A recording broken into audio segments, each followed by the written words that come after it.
Today's episode is brought to you by the Vegas Beer Guys and the Sounds in Cinema podcast. The Everything Sequel podcast contains explicit language, and I will not go to my room.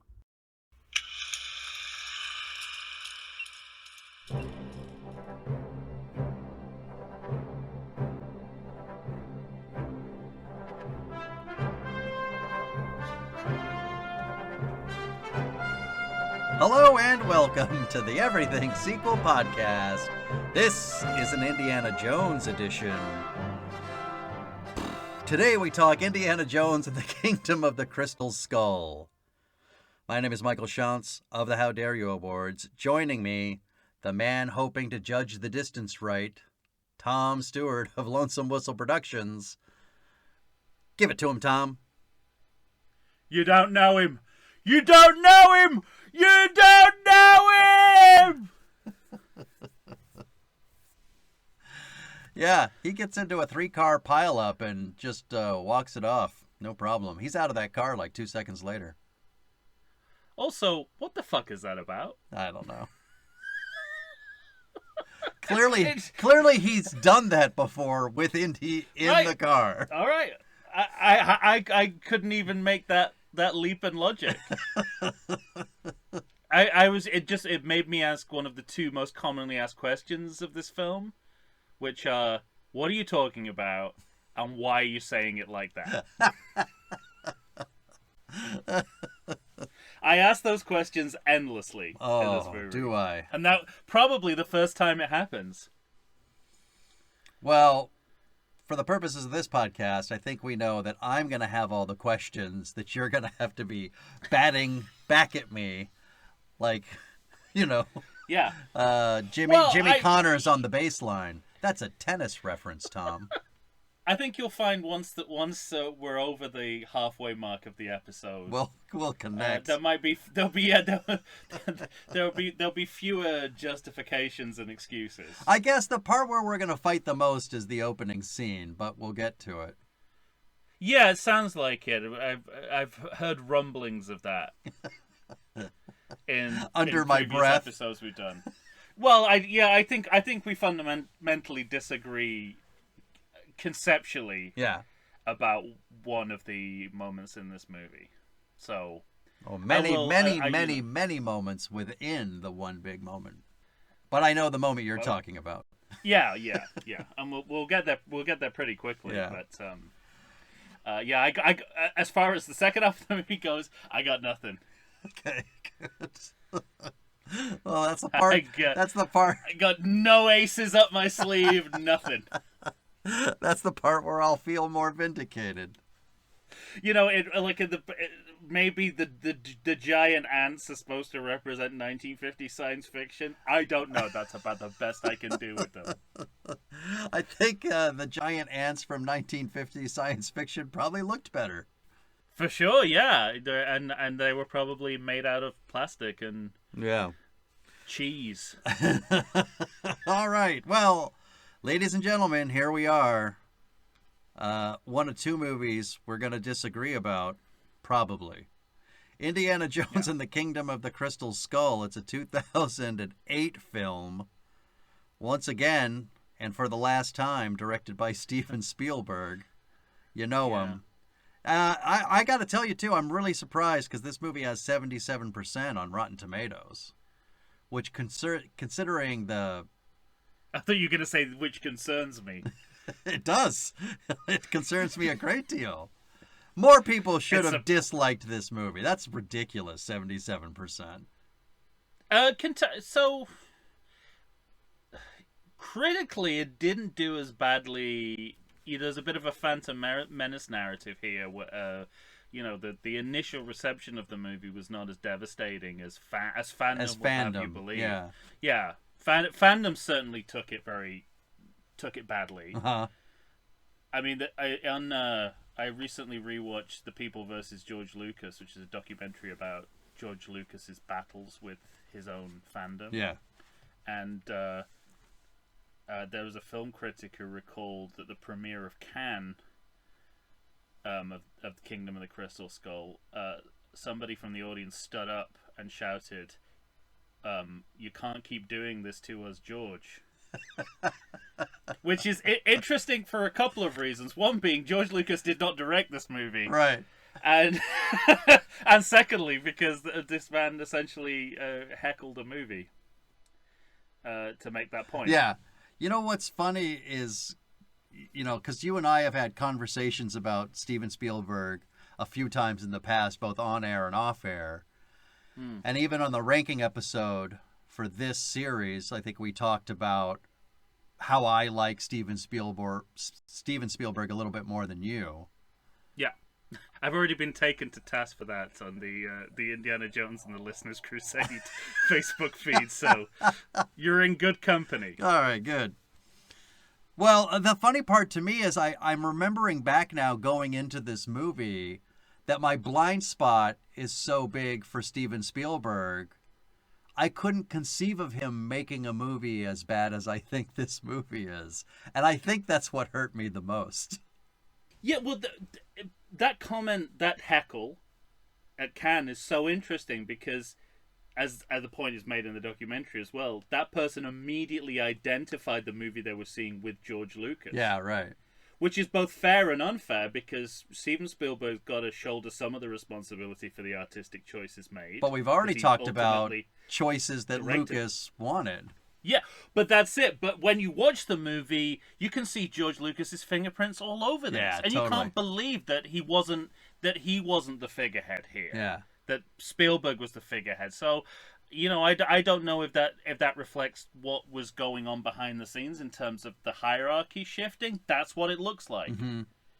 It doesn't look like Spielberg has the kind of control he had from the past few movies. But I also don't know if that's a narrative I'm creating in my head canon to explain this movie. But we've already talked about the idea that George Lucas would come up with ideas and Steven Spielberg would have to tamper them down until Lucas said, okay, we won't do it. And clearly that's not what happened. Like at this point in their relationship or whatever, however, so many years later that we're making this movie, he was willing to indulge George Lucas, and this is what we got. But it's well known that Steven Spielberg was a less willing participant on this film than he was in the previous films. He didn't want to do another one. He was asked back by Ford and Lucas. So maybe it is literally just that kind of that shift in the balance of power that explains why he's more accepting of Lucas's vision than he has been before. I don't know. Well, I really don't know. But I also, I'm gonna, to start on a positive note. I do also want. Why to would you want to do that? Because that's my role on this podcast when it comes to early 21st century George Lucas movies. Okay, fine. Or Lucasfilm movies. I will vindicate some of George Lucas's choices. A lot of them make total sense to me. Well, I can't wait to hear which ones you're talking about. And he's able to explain them lucidly as well. Which, I mean, that's a first. No, you I mean just that's a made first. George Lucas sound like a man. Marcus. What? Yeah, like a man dealing with dementia. Exactly right. I believe John Hurts Oxley in this movie was based on George Lucas in one of his wilder creative screenwriting sessions. Oh boy! All right, well let's get to it. I mean, first we'll talk. This is kind of surprises me too. I mean, a budget of $185 million, which doesn't surprise me, and it's so much money. But an opening weekend of $100.1 million, in the USA $317.1 million, and in the world $790.6 million. So, based on that, I can hardly believe it took another 15 years to get another movie out. Yeah, and again, I think fandom shut them down. Yeah, made it seem like it would be, a worse choice to try and revive it again. Yeah, the thing that I find, I'm really, really fascinated that as Dial of Destiny was coming out, the biggest narrative I heard was, well, I mean, really, we wanted to do this to give the fans what they deserve. The big, to exercise the demons. the big send off. But this is a movie with 77% on Rotten Tomatoes and almost $800 million at box office, which is, more than $600 million in profit. So, well, that's it. Fandom, and particularly George Lucas's fandom, always picks the wrong battles, and they like to rewrite history about how much people like the movies they don't like. yeah, well, I'm one of them. So, well, you're sort of, maybe I'm part of the problem. No, I think you're you're kind of you're on the fence. You're an undecided voter. No, the hardcore. I mean, this is. And we can put this in context that this movie was released after the Star Wars prequels, so by this point, people were just Star Wars fandom was just kind of worn down by those movies, and they'd lowered their expectations, and so what they didn't like about this movie gave them a confirmation bias that it was all heading in the wrong direction. And when you look at the movie, if you take an overview of the movie, you see that there's good and bad in there. There's some things that work and some things that don't. But fandom just doesn't. The fandom of this kind of movie doesn't have that kind of nuance. These are the people who want the Snyder Cut. These are the people they want to erase people of color from the Star Wars galaxy. It doesn't lend itself to saying, well, actually, taken as a whole, is it that bad? Yeah. Like that is just not anything that would cross those people's minds. These stormtroopers aren't black people, right? Yeah, but it's interesting, that there's lots of ways in which you can see this movie as a success, but people simply refuse to do that. Well, I at least count myself as open enough to having rewatched this movie, and in the first half being really concerned that I didn't hate it as much as I remembered hating it. Yeah. Once it's a little, again, it's comparable to the Phantom Menace, and once you get over the fact that you're not gonna get what you want, or what you expect, or what you like, or should get, you go with the flow and just sort of enjoy it for what it is, up to a point, and that's the key, I think, here. Yeah. We open with Lucasfilm, and that's the first time in this series. That's for the first time we see that. We see it first. And the post-prequel, right? Yeah, so those are the two big changes. We see it first, and it's the logo, the post-prequel logo, which they've turned leather brown from this. It's usually luminous green. It's very much like we're revisiting Indiana Jones after having revisited Star Wars. So it's this kind of imagery that pisses people off, right? It's a sort of like it's basically saying we're gonna do a number on the Indiana Jones films now. Is what that logo tells me. Well, there's something, that'll happen in the next movie that astonished me in terms of that opening credit. But to that film's credit, if that makes any sense, it's not like it didn't start here in some way, shape, or form. Lucasfilm is the first thing that you see, and then you go into the OSPL, the old school Paramount logo. Yeah. And the elephant in the room here is Viacom. No, there was no Viacom in that Paramount logo, but no. I guess there's not much you can do about that corporately. But I'm trying to remember now how quickly I probably went from, like, seeing it in the theater. I probably was so excited for old school Paramount logo, not having to watch stars fly through the sky. Yeah. But then immediately seeing it turn into that fucking CGI prairie dog hill with the CGI prairie dog coming out of it. I remember in the theater saying out loud, "Oh, for fuck's sake." Displeased. Mm-hmm. So before we get there, and I'm not just buying time to build my defense. I am doing that, but I also have a point to make. It's interesting that it's a retrofitted Paramount logo, but looking like it did in 1981. Mm-hmm. Which the original logo didn't do, because the 1981 logo was just what the Paramount logo looked like in 81, the Nowtro logo, right? Mm-hmm. So the nostalgia now is for the time when the original Indiana Jones movie was made. Right. Which is a whole nother dimension of nostalgia to take into account here. Because the original movie, Raiders is nostalgic for the 1930s. Yeah. This movie is nostalgic for the cinema of the 1950s and also the cinema of the early 1980s. Yeah. Okay. So we got 3 levels of nostalgia going on here. It's probably Indicated by this one logo. probably at least 2 too many. And we've still got Viacom. And every time I see Viacom, I have to do the noise. You know, the audio sting. The Yeah. Viacom. I can't not do it in my head. Viacom. So yeah, let's talk about CGI prairie dogs. First of all, I love the visual gag that opens the movie. Of course you do. What a Literally monster. turns a mountain into a molehill. Love it. Great. It's a gag. It's a play on words. It's not visually. funny.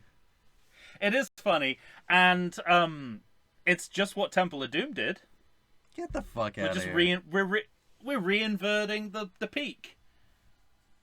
It's now back. It's back to being small as it was in Temple. I don't understand how you can enjoy the picture of a mountain on a gong and not enjoy this. Because it's a real gong with a real picture on it. Well, it's a gong specially made for the movie. I think we can agree Yes, but that it's not.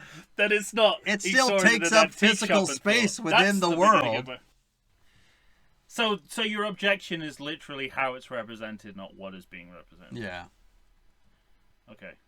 But having said that, and I said this in the ranking episode, and I'll say it again, it doesn't look as bad on a small screen as it did on the big screen. On the big screen, it looked so fine. terrible that I scoffed out loud. That's how bad it looked on a big screen. To me, it's the unintended overlap with Caddyshack that's the problem. Yeah.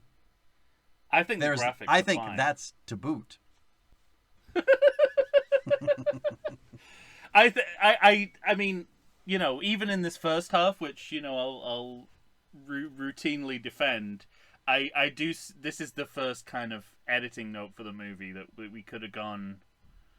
You could have gone straight from the molehill to Hound Dog, Yes. and not really lost anything.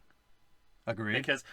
But again, you know, the problem is just not thinking through the choice. It's like, yeah, what other famous movie begins this way? A movie called Caddyshack, which is not the kind of movie you're trying to make Yes. or establish in these opening scenes. But at least it's fun, you know. I'm fine. Dial of Destiny, Whatever. so joyless. Anyway, there's a lot Don't to be said. start pre-litigating, sir.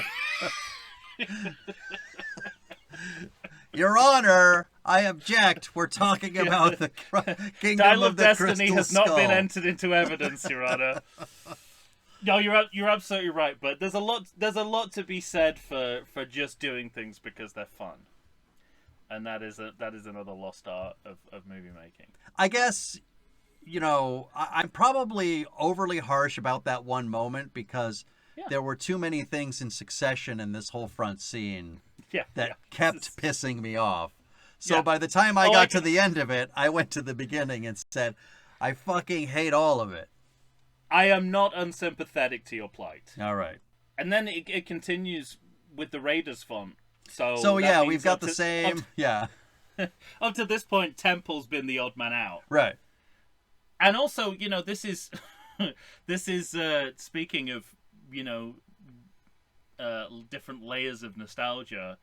we're trying to sort of recreate not the beginning of Raiders, but the beginning of Last Crusade, because the terrain is exactly the same. Yeah, We're right. back in the desert, and we're with kids again, Mm-hmm. older kids, but still, and then we get Elvis Presley's "Hound Dog," one of the most famous songs of the 1950s. Sure. Arguably also one of the best singles released. Boy, does this of all movie time. want you to know that it takes place in 1957. Well, yeah, and chicken racing teens. Yeah, by the way, these teens who want to race, who's this Russian driver who even has his superiors shake his head at him? Keep your eye on the prize, guy. This is the thing. This is the first big stubby fingerprint of George Lucas. I know. The opening of this movie is American Graffiti. Yes. And this is his way of kind of cinematically accounting for the 20-year time lapse since What the end of the last exactly movie. does Harrison Ford call? Who's he racing? Is he racing Richard Dreyfuss? What's he call? What's the back and forth between them in American Graffiti? I'm surprised we didn't get some of those lines. Yeah. Well, it's Lucas putting his stamp on the film by trying to integrate it into the American Graffiti verse. Because let's not forget, this was the first more American Graffiti verse. That's great. More American Graffiti was the first time he attempted a sequel. If you go back to the Phantom Menace making of documentary, you hear him having a conversation about what a terrible experience that was and how it put him off making sequels for so long. Oh wow, okay. Yeah. There's some interesting. I think there's some interesting cinematic choices in this opening scene. I like that when the music fades down and they turn. And they turn. It goes to like only diegetic. Well, that is on. So that's it. The movie begins just with diegetic music. There's no non-diegetic music, and then once the song is gone, we're kind of in silence. And that's an inversion of the idea that all these movies begin with the John Williams overture, and it's like it's something we haven't done before, and it's quite interesting, and it helps kind of build the ominous tone that we're leading to, at least temporarily. Wow. And the Cold War is coming in hot here. We've got So a land hot. invasion of a weapons testing facility on American soil by spies. Yeah, but near as I can tell, this entire base is guarded by 6 people. 3 guys at the front gate and 3 guys at the door. I mean, they really got a lot of room. Indiana Jones rides the submarine through the ocean. I won't keep doing that to you, but You can, but listen. We can suspend disbelief. No, I'll keep it. I'm going to mystery box you because you mentioned something in the ranking episode, and I'm gonna poke holes in your defense with it. Look forward to it. I think some movies, I'll just let this out, pre-gift you, but I think earlier movies in this series are able. There's a little slit there in your wrapping paper. You can peek. Just box. open it up a little bit. But I think earlier movies in this series are able to do things like that because they kick it, like they hook into a certain tone or beat or something that kind of just flattens it out enough for you to believe it. Whereas this, just to me, from the moment I saw it, looks ridiculous. They get past those 3 guards at the front, and if you're not looking for it, you'd think there's not a single other person on this base. Because it's way in the background after Indiana Jones gets out of the trunk that you notice them carrying 3 more bodies behind them. Because somebody must have said, hey, this might not be believable if we don't see another guard or 2. Okay, right. It is. Yes. It is, it's supposed to be a Ladies and secret. gentlemen of the jury, he has conceded. Thank you. Yeah. I mean, it is a secret. It's a secret base, so maybe it's even a secret from the people who work there. Yes. As we all know, all secret bases are so secret that we just leave them there unguarded. That's right. That's the last thing they'd be expecting. Okay, fine. It's hard to argue about when they turn off into a street. that has an atomic cafe on the corner. That generally suggests to me that there are people. And also, but this is, atomic testing land. There's not supposed to be anyone or anything for miles around. Oh, counter argument. Saying counter argument is not itself a counter argument. Ladies and gentlemen of the jury. Well played. If the glove don't fit, you must acquit. Yeah, aren't they destroying all these artifacts with this explosion, by the way? Yeah. They've done nothing to make me think he's within walking distance of it. Well, we're about at the point where we're reintroducing Indiana Jones. We're pulling him out of the trunk, but first we have to meet Mac in close-up. So I think this reintroduction is executed perfectly. I think it's fine. I wouldn't do anything different here. It's like the R2-D2 in Phantom Menace. I mean, we got the Hitchcock overhead shot. We see the hat first.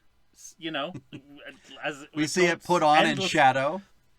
We got the silhouette. We get the strains of the Raiders theme, and we zoom over to Indy, and he says Russians. Now, here's one of my points I want to start bringing up right now, because I've been thinking about this today. Oh God. Uh-huh. I talked a lot about The Last Crusade and how that particular movie and Steven Spielberg himself was clearly signing off. Sure. Saying goodbye to the audience. Yeah. I think he just didn't know that the people around him didn't want to do that. They had no interest in stopping. Yeah. Yeah. But I think he does it a lot more deftly in that film. In this movie, it seems like the movie itself is winking at the audience all the time. And I think it's done better here than it is throughout the rest of the film. But this is just, you can take some time away from the narrative of your movie for an introductory moment like this, and I don't think it damages anything. I don't think it damages anything until he starts talking. And of course, I remember being in the movie theater. You're going to just ignore that comment? No, I'll go back to it. Okay, fine. But I remember. Oh, you've been muted for like I'm just watching your lips to see when you stop talking, and then that's when I open my mouth. Fine. No, no. I remember being in the movie theater when this came out and thinking, God, how old is Harrison Ford gonna look? And no, he looks good.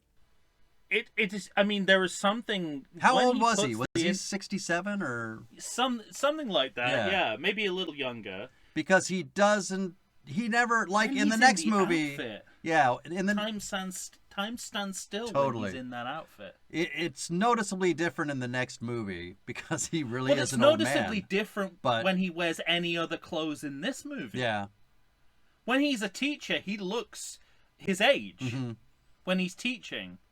As soon as he gets into the hat and the jacket, time stands still. Yeah, it's like we talked about this when we did the Star Trek movies, that Leonard Nimoy's like, when he plays Spock, it's like a space Ramon, right? It's just you put them in that outfit and time does not move around them. Yeah, and it's the same here. So all of that, that reveal of Indy is to me significant because it's a bigger moment than it should be for what's happening in the movie. Mm-hmm.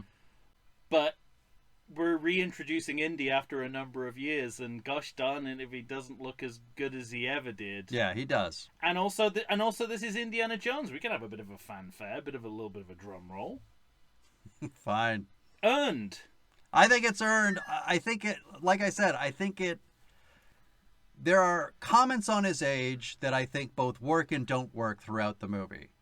Well, there's two of them back to back in right now. Yes, that's what I'm. Yeah, two age jokes within seconds of each other. It's not as easy as it used to be. We were younger then. Yeah, and those don't work for me as well as seeing the old man drugged out of the back of a trunk. And I think that's.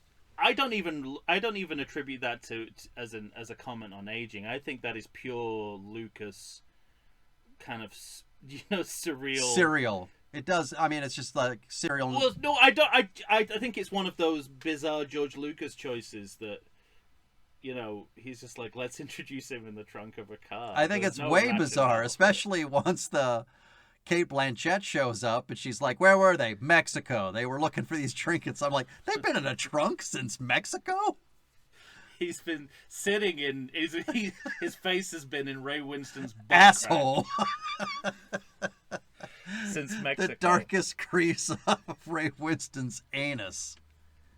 Well, we're pretending like we're in court, so let me just say that the witness for the prosecution of this being a terrible movie that you seem to think it is Mac.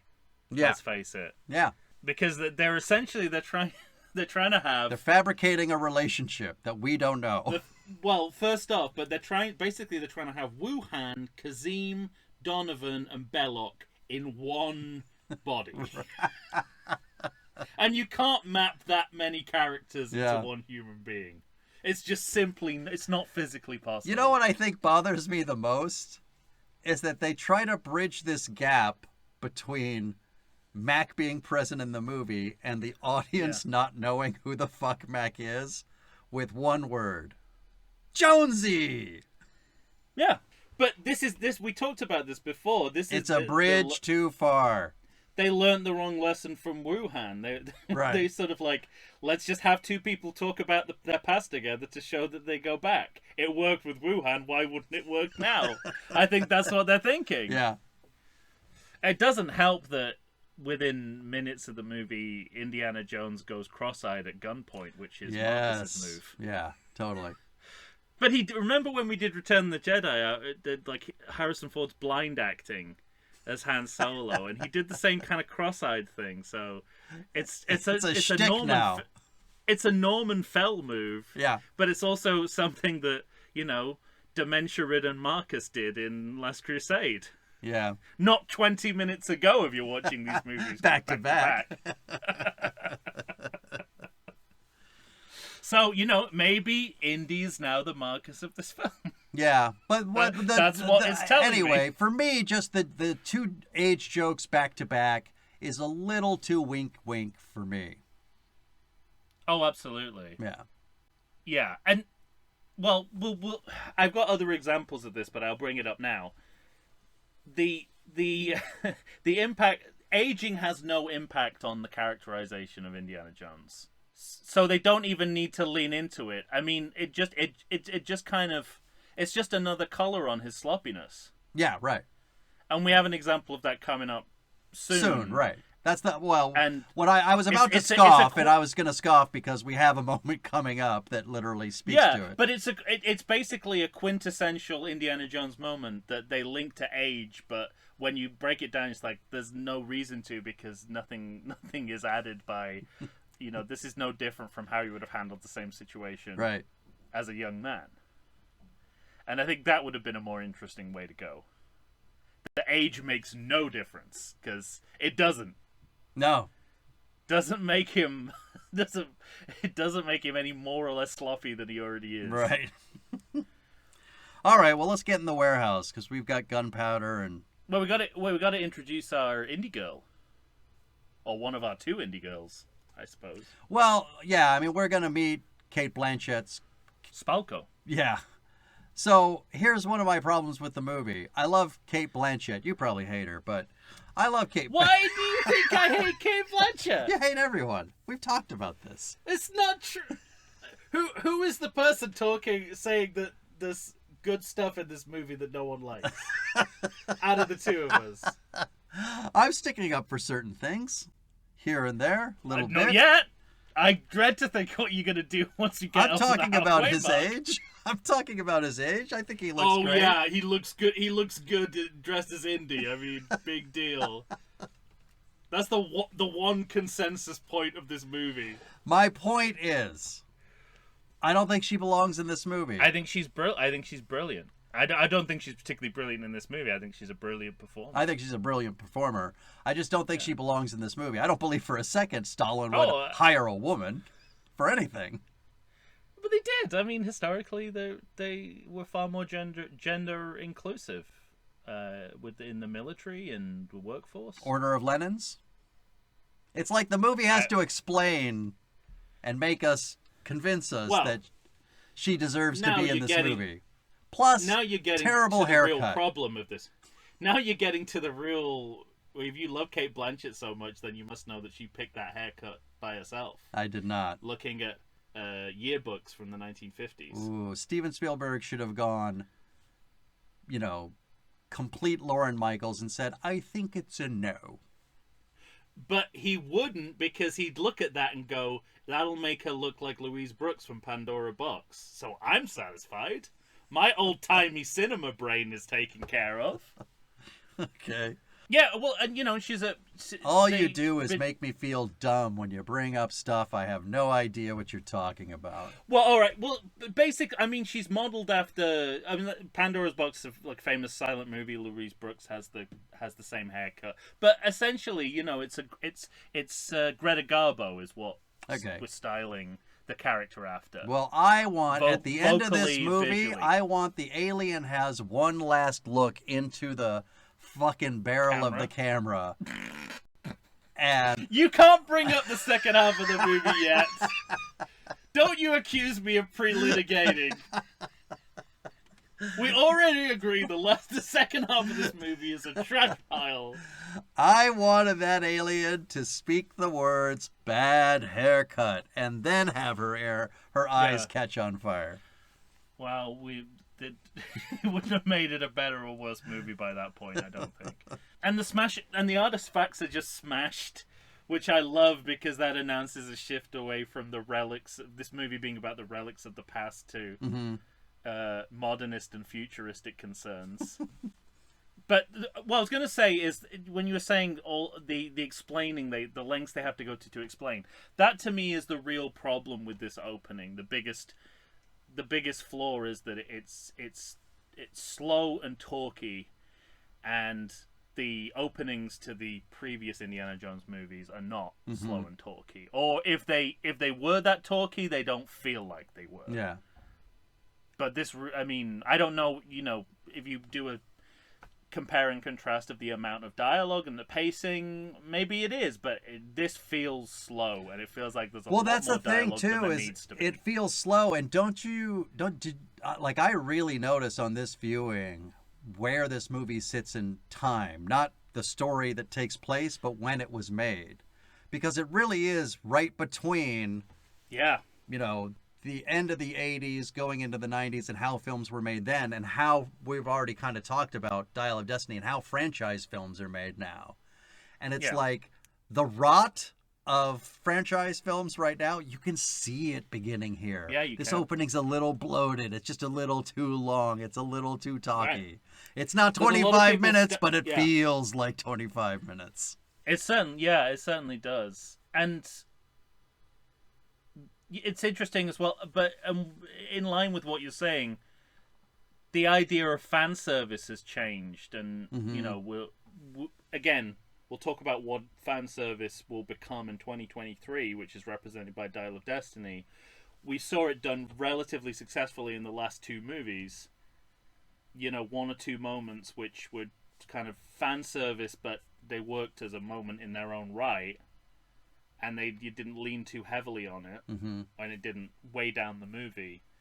But this is the point in the movie where the warehouse from the end of Raiders of the Lost Ark is retconned as Area 51. Yes, right. By music and image. So that's not just a tribute to Raiders of the Lost Ark. That's a rewriting of history. It's a rewriting of history, and I just don't think it helps this movie that this warehouse. But compare that to Last Crusade, and is that the Ark of the Covenant? Pretty sure, right. So I guess different. For me, part of the problem for this movie is that, this feels reminiscent of the warehouse you see in Raiders of the Lost Ark, but it's not it's not the warehouse. It doesn't look like it. I don't even care that it doesn't look like it. I don't buy that that's where they were taking the Ark. Yeah, me either. I think that's the biggest cognitive dissonance there, and just the idea of, well, now that's ruined for me. Yeah. That's the other. Yeah. It's like I can't. And they say you've got to be, with the original Star Wars trilogy, you've got to pretend that what came after it or before it didn't happen, so you can just watch it clean. But yeah, you have a hard time with that. It just, I like the idea of a film series telling one story over a series of movies. And, yeah, I understand. But yes. it seems I like agree with sequels are determined not to do that at all costs. Yeah, you're right.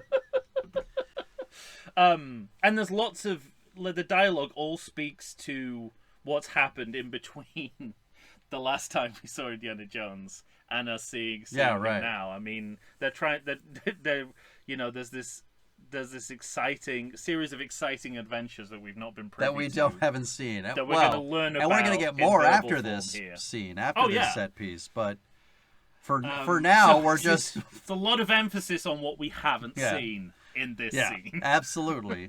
For now, we just have to watch gunpowder float. And this is by no means, it's not up there with the sort of the puzzle, the kind of puzzles of Raiders. Not even up there with the puzzles at the end of Last Crusade. But I'm okay with the magnetic dust. Anytime Indiana Jones is doing lateral puzzle solving, I'm happy. This is what I want to see him do. Like he's an academic protagonist. I think it has to be. But this is the least of the academic puzzles that he has to solve. He's doing a very basic science experiment, which defies the laws of physics. But that's beside. But who cares? By the by, yeah. So I like that they went in this direction. Is what I'm saying. Yeah. And then we really lean into the Area 51 of it all because we gotta get an alien corpse, electronic sound shapes. We're really we're hitting the ground running with this idea that this is mid-century science fiction, no longer religious historical. Yeah, we have to hit the 1950s square between the eyes. Square, yeah. And, it's funny because I remember specifically talking about Temple of Doom and when he's, how much and how enthralled I was as a kid. And I still am today as he's, like, running around up in the rafters and people are shooting at him. Steven Spielberg is able to make that feel dangerous. That Indiana Jones is lucky as he's running through those rafters. I don't have any of that sense as I'm watching this movie and the bullets are flying. Yeah. I feel like I'm watching, fan service. Like, it just feels, it doesn't have the weight to me. It's not even the character is, when the bullets are flying in Doom, he's ducking his head. He's worried. Here, he's just like an action figure in a video game, just like as the bullets fly. If you are going to set that up now, expect to eat your words when we talk about Dial of Destiny. If you want to call him a video game character now, that's nothing. Happy to.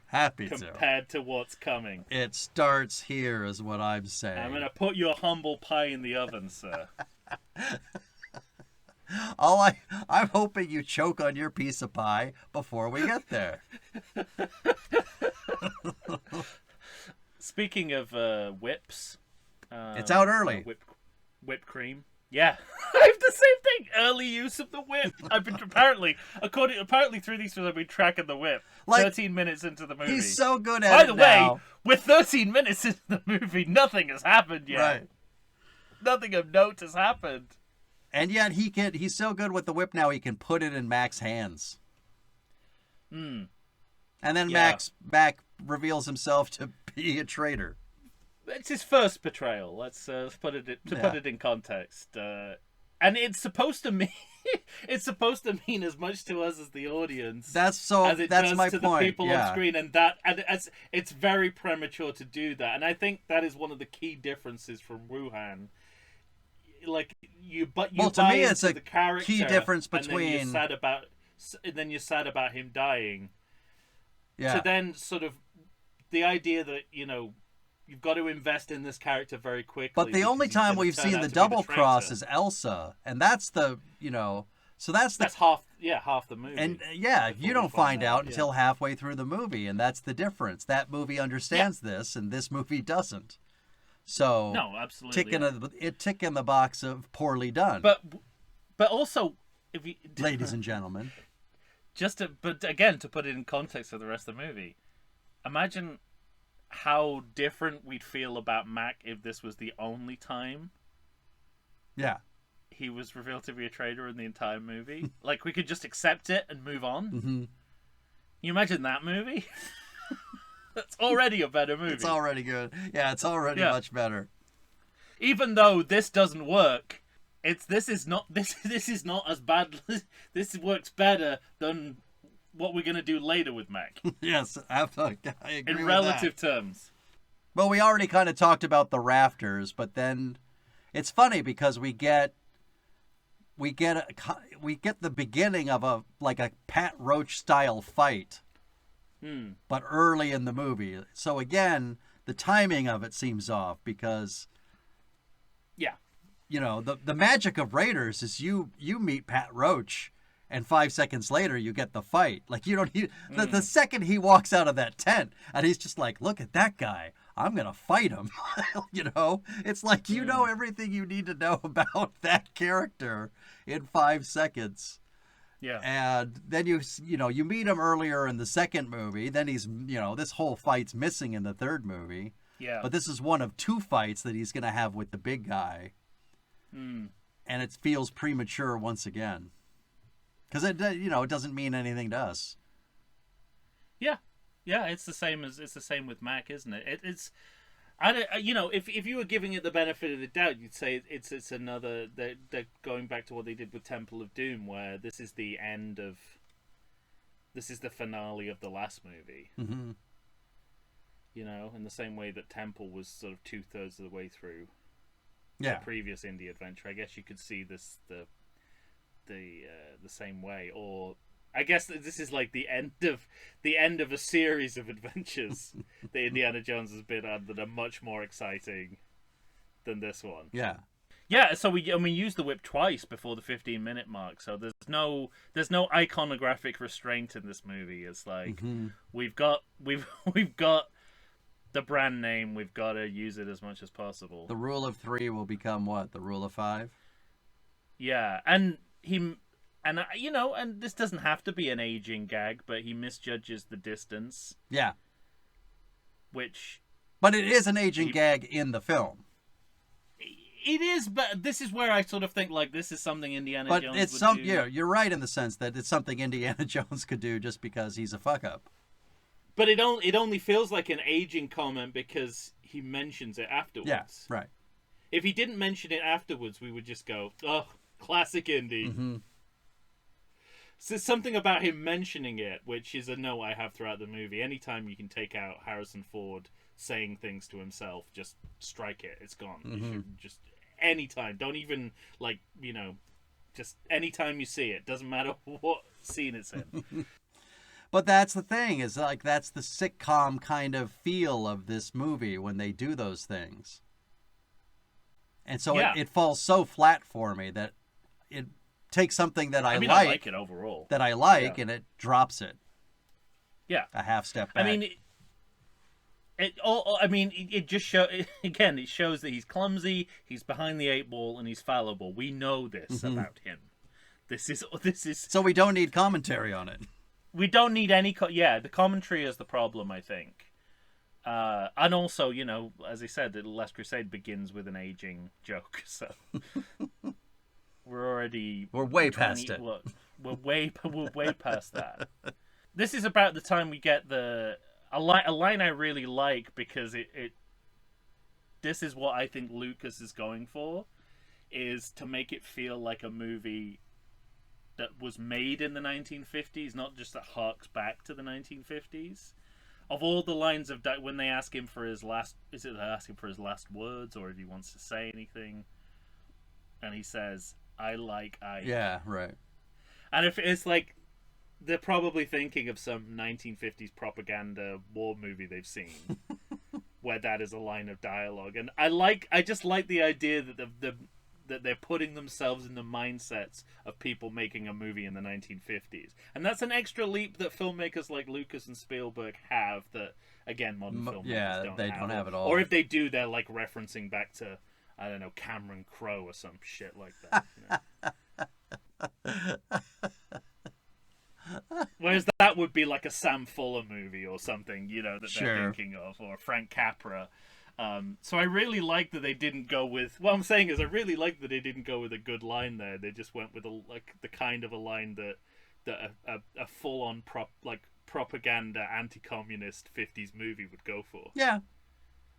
So, but then it's also that's where it connects the dots for me. Well, what the vision of this that's movie what I mean, is. because there's things that I like and there's things that I don't like. Because I mentioned I've not heard about many of those things that you like yet, though. I've talked a little bit, a very little bit. I mean, I'm only reading your lips while you're on mute, but it doesn't seem like just a very little bit. But I said I like the academic, thing that Indiana Jones is doing. I like that. Mm-hmm. I think he, like you said, he looks great in the suit. But, for every good thing that they do, I like the swing. I like him swinging on the lights and missing it. I don't need the commentary afterwards. That's how I feel about most. I like Indiana Jones running on rafters and getting shot at and not shot, but I want to have a sense that there's danger. So it's just executed poorly. But they've abandoned. This is potentially a problem, but again, if you sort of tune into their frequency, not so much. Is that they've abandoned realism in the look of the movie. That's the problem. Yes. Well, I didn't say it was a problem. No, it's a problem. That's what I hate. It's definitely a mental hurdle you have to jump over if you're going to embrace the movie. Because I am not. I'm not going to embrace it. So that's too much. It's too much. Too much to ask of me. Too much to ask of me.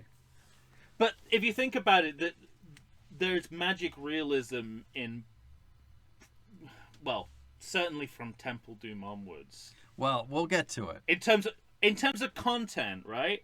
But stylistically, we've kept one foot in the real world. Yes. And this movie has firmly taken its foot away from that. Yes.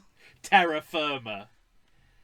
And that's all, and that's represented in the brand, the what's his name, Kosminski, the cinematographer. Mm. An entirely new color palette for this movie that makes it look perpetually like sunset wherever they go. Yeah. It looks more like a comic book. Well, it looks kind of, it looks less real than Technicolor.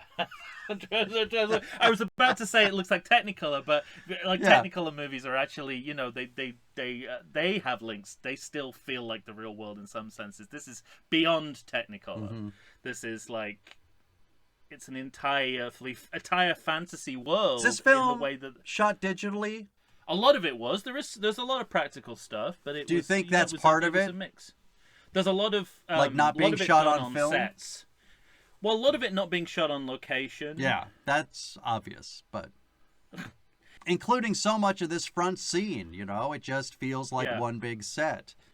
Sure, but so I wasn't bringing this up necessarily as a negative, but I recognize that cognitively, if you can't get past that, you might as well just leave the movie there and then. Yeah, that's part of I think that, what you've just outlined has been part of my problem all along, because it grains against the other three movies that I know and like.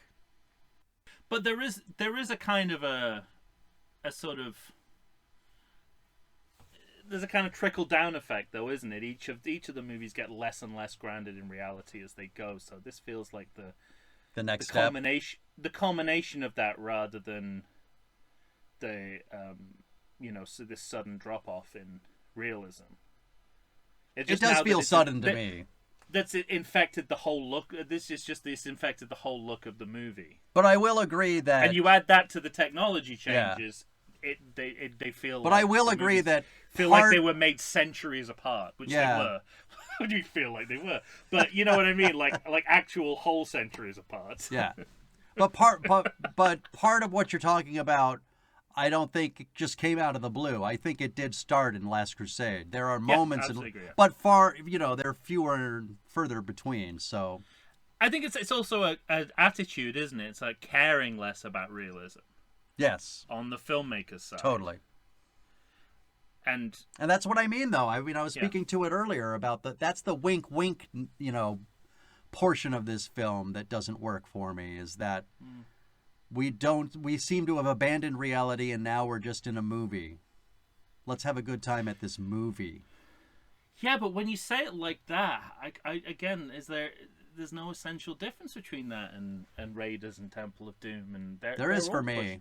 They're all pushing that line. It's a matter of degree, not kind, at the very least, because they, Raiders and Temple of Doom, they want you to feel like you're in a Republic serial. Mm-hmm. And but Last that I like. Crusade has so many meta moments. Yeah. And this movie is doing, it's doing what I think is a smart dual update, where it's, historically we're moving forward to the 1950s, so let's update the cinematic frame of reference to 1950s movies. It makes total sense to me. All right. Conceptually. But, conceptually maybe, but in practice, no. I think in practice, yes, no. A yes and then a no.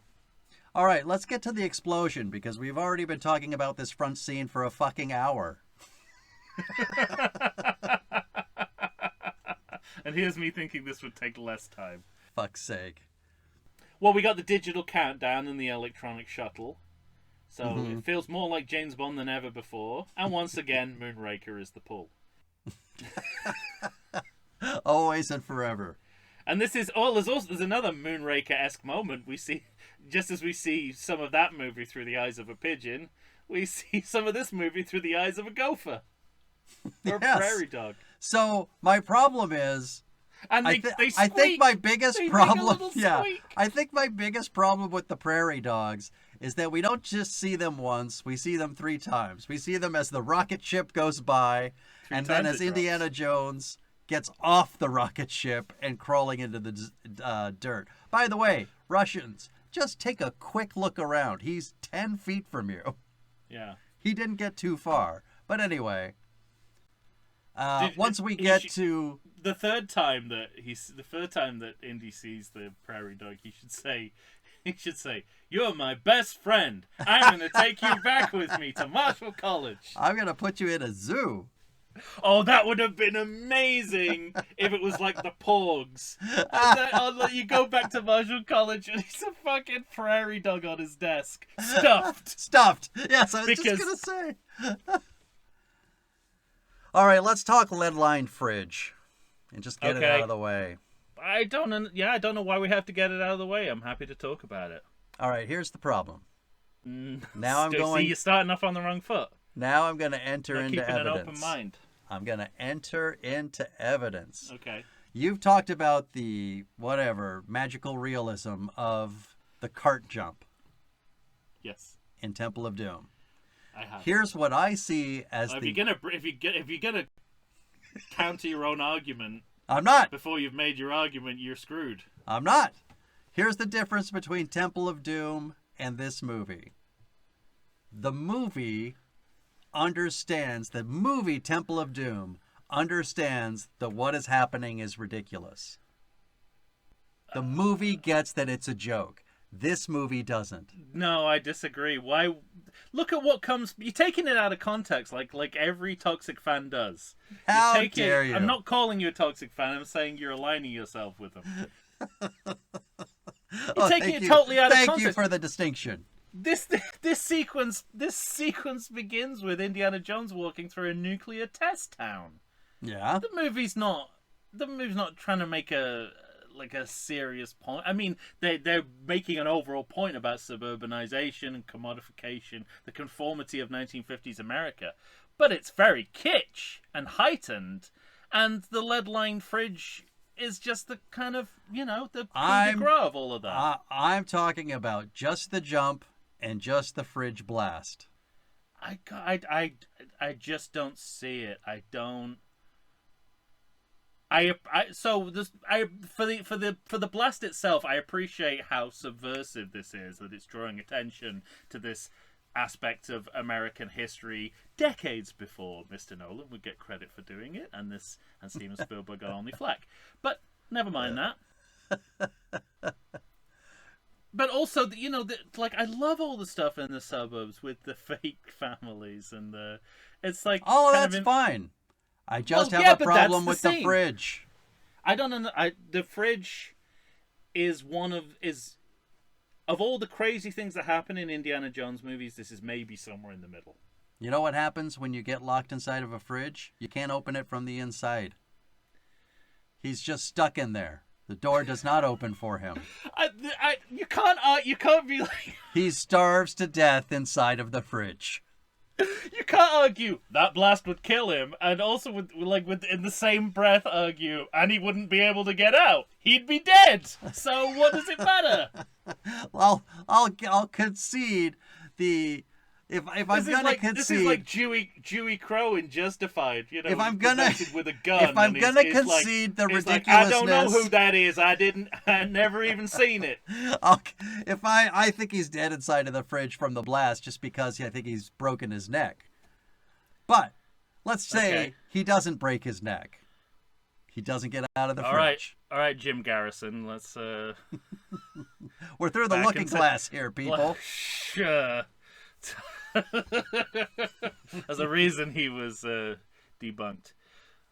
Well, I don't in the context of the way the series has gone up to this point, I just don't think this is a big deal. I think it's hugely unfair that this moment has been highlighted as representing some loss of realism in the series. Or I think people's biggest reaction to it is the CGI of it. It doesn't look real, so it doesn't seem like... That should make it better, though. Something he could survive. If it doesn't look real, then the movie's That's telling better? you that... You have to turn it into a cartoon for him to survive? So, wait a minute. What, you want, like, Werner Herzog nuke the fridge? What do you want from this scene? You want it to be... I want you to put a fridge in a cannon and you want it to know it's a joke, and yet at the same time be represented like a documentary. No... that's the problem. I think that you can't turn this into a joke. I don't think it is a joke. I think it's just like the minecart right. isn't That's what's a wrong. The minecart, but it's not supposed to be a joke. It's a fun, again, it's like the minecart. It's a fun thing that happened in the middle of an adventure movie.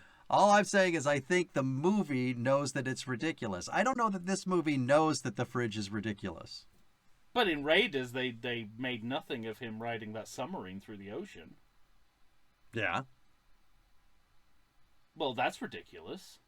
I didn't say it wasn't. Why isn't culture talking about, riding we really rode the submarine on that one? I mean, we didn't have toxic fandom in the early 80s like we do now. But I don't want that to be the conversation. It's just stuff that happened in a movie. Having said all of that, on this watch, it didn't bother me as much as it did when I first saw it.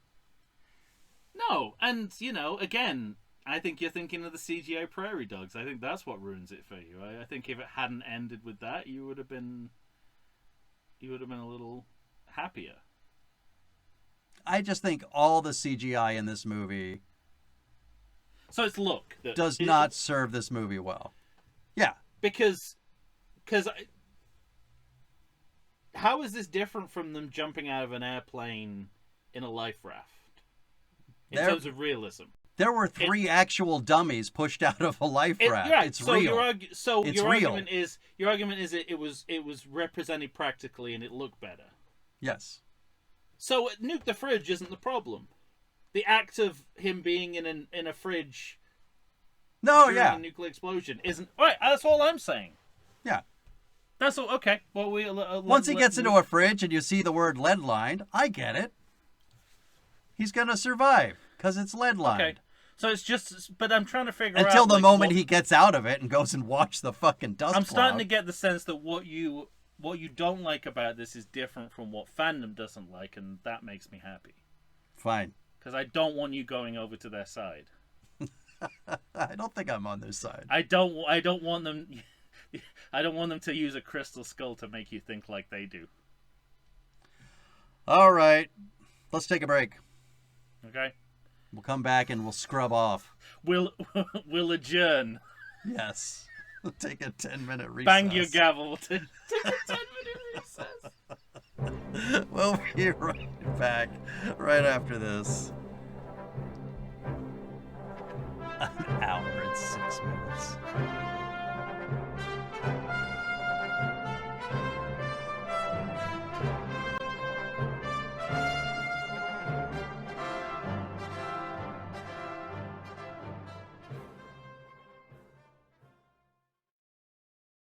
I like to think I know something about beer, but nowadays even I get overwhelmed when confronted by the exhaustive selection of craft beers they have at bars, breweries, and even grocery stores. Back in the day you had one, maybe two craft beers to choose from, and if you were confused, you ordered a Guinness. But in beerstinations like San Diego, the craft beer options lately are in double, sometimes even triple digits. So what's a beer drinker to do? You need what I need, the Vegas Beer Guys. Your beer of choice should be a perfect blend of malt and hops. And so a live show about beer needs that same balance. And the Vegas Beer Guys matches beer expert Dan Aker with self-proclaimed beer novice Stephen J. Weiss.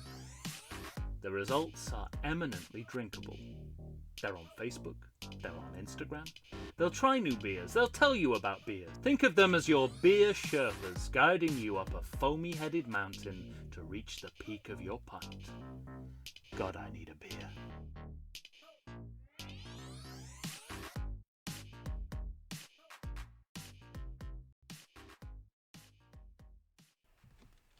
Court is in session. We're back, talking Indiana Jones and the Kingdom of the Crystal Skull. Well, I think we'll start agreeing now. Well, then next, I'm at the radiation shower, which, Yeah. you know, is so much like Dr. No, you know I like it. See, to me, it always seems like an easy fix to a serious problem. Once he gets out of that fridge, he's going to die of cancer in a week. But Well, it's the same with Dr. No, the idea they that give you him could the just scrub bath and he's fine. You could shower off radiation. I mean, it's just not how it works. What I'm more concerned about, between talking to Mac at the beginning of this film and and then what we're about to see, but everything we've seen Indiana Jones do in the past, does that lead you to think that he somehow becomes this war hero that goes on 40 to 50 different missions?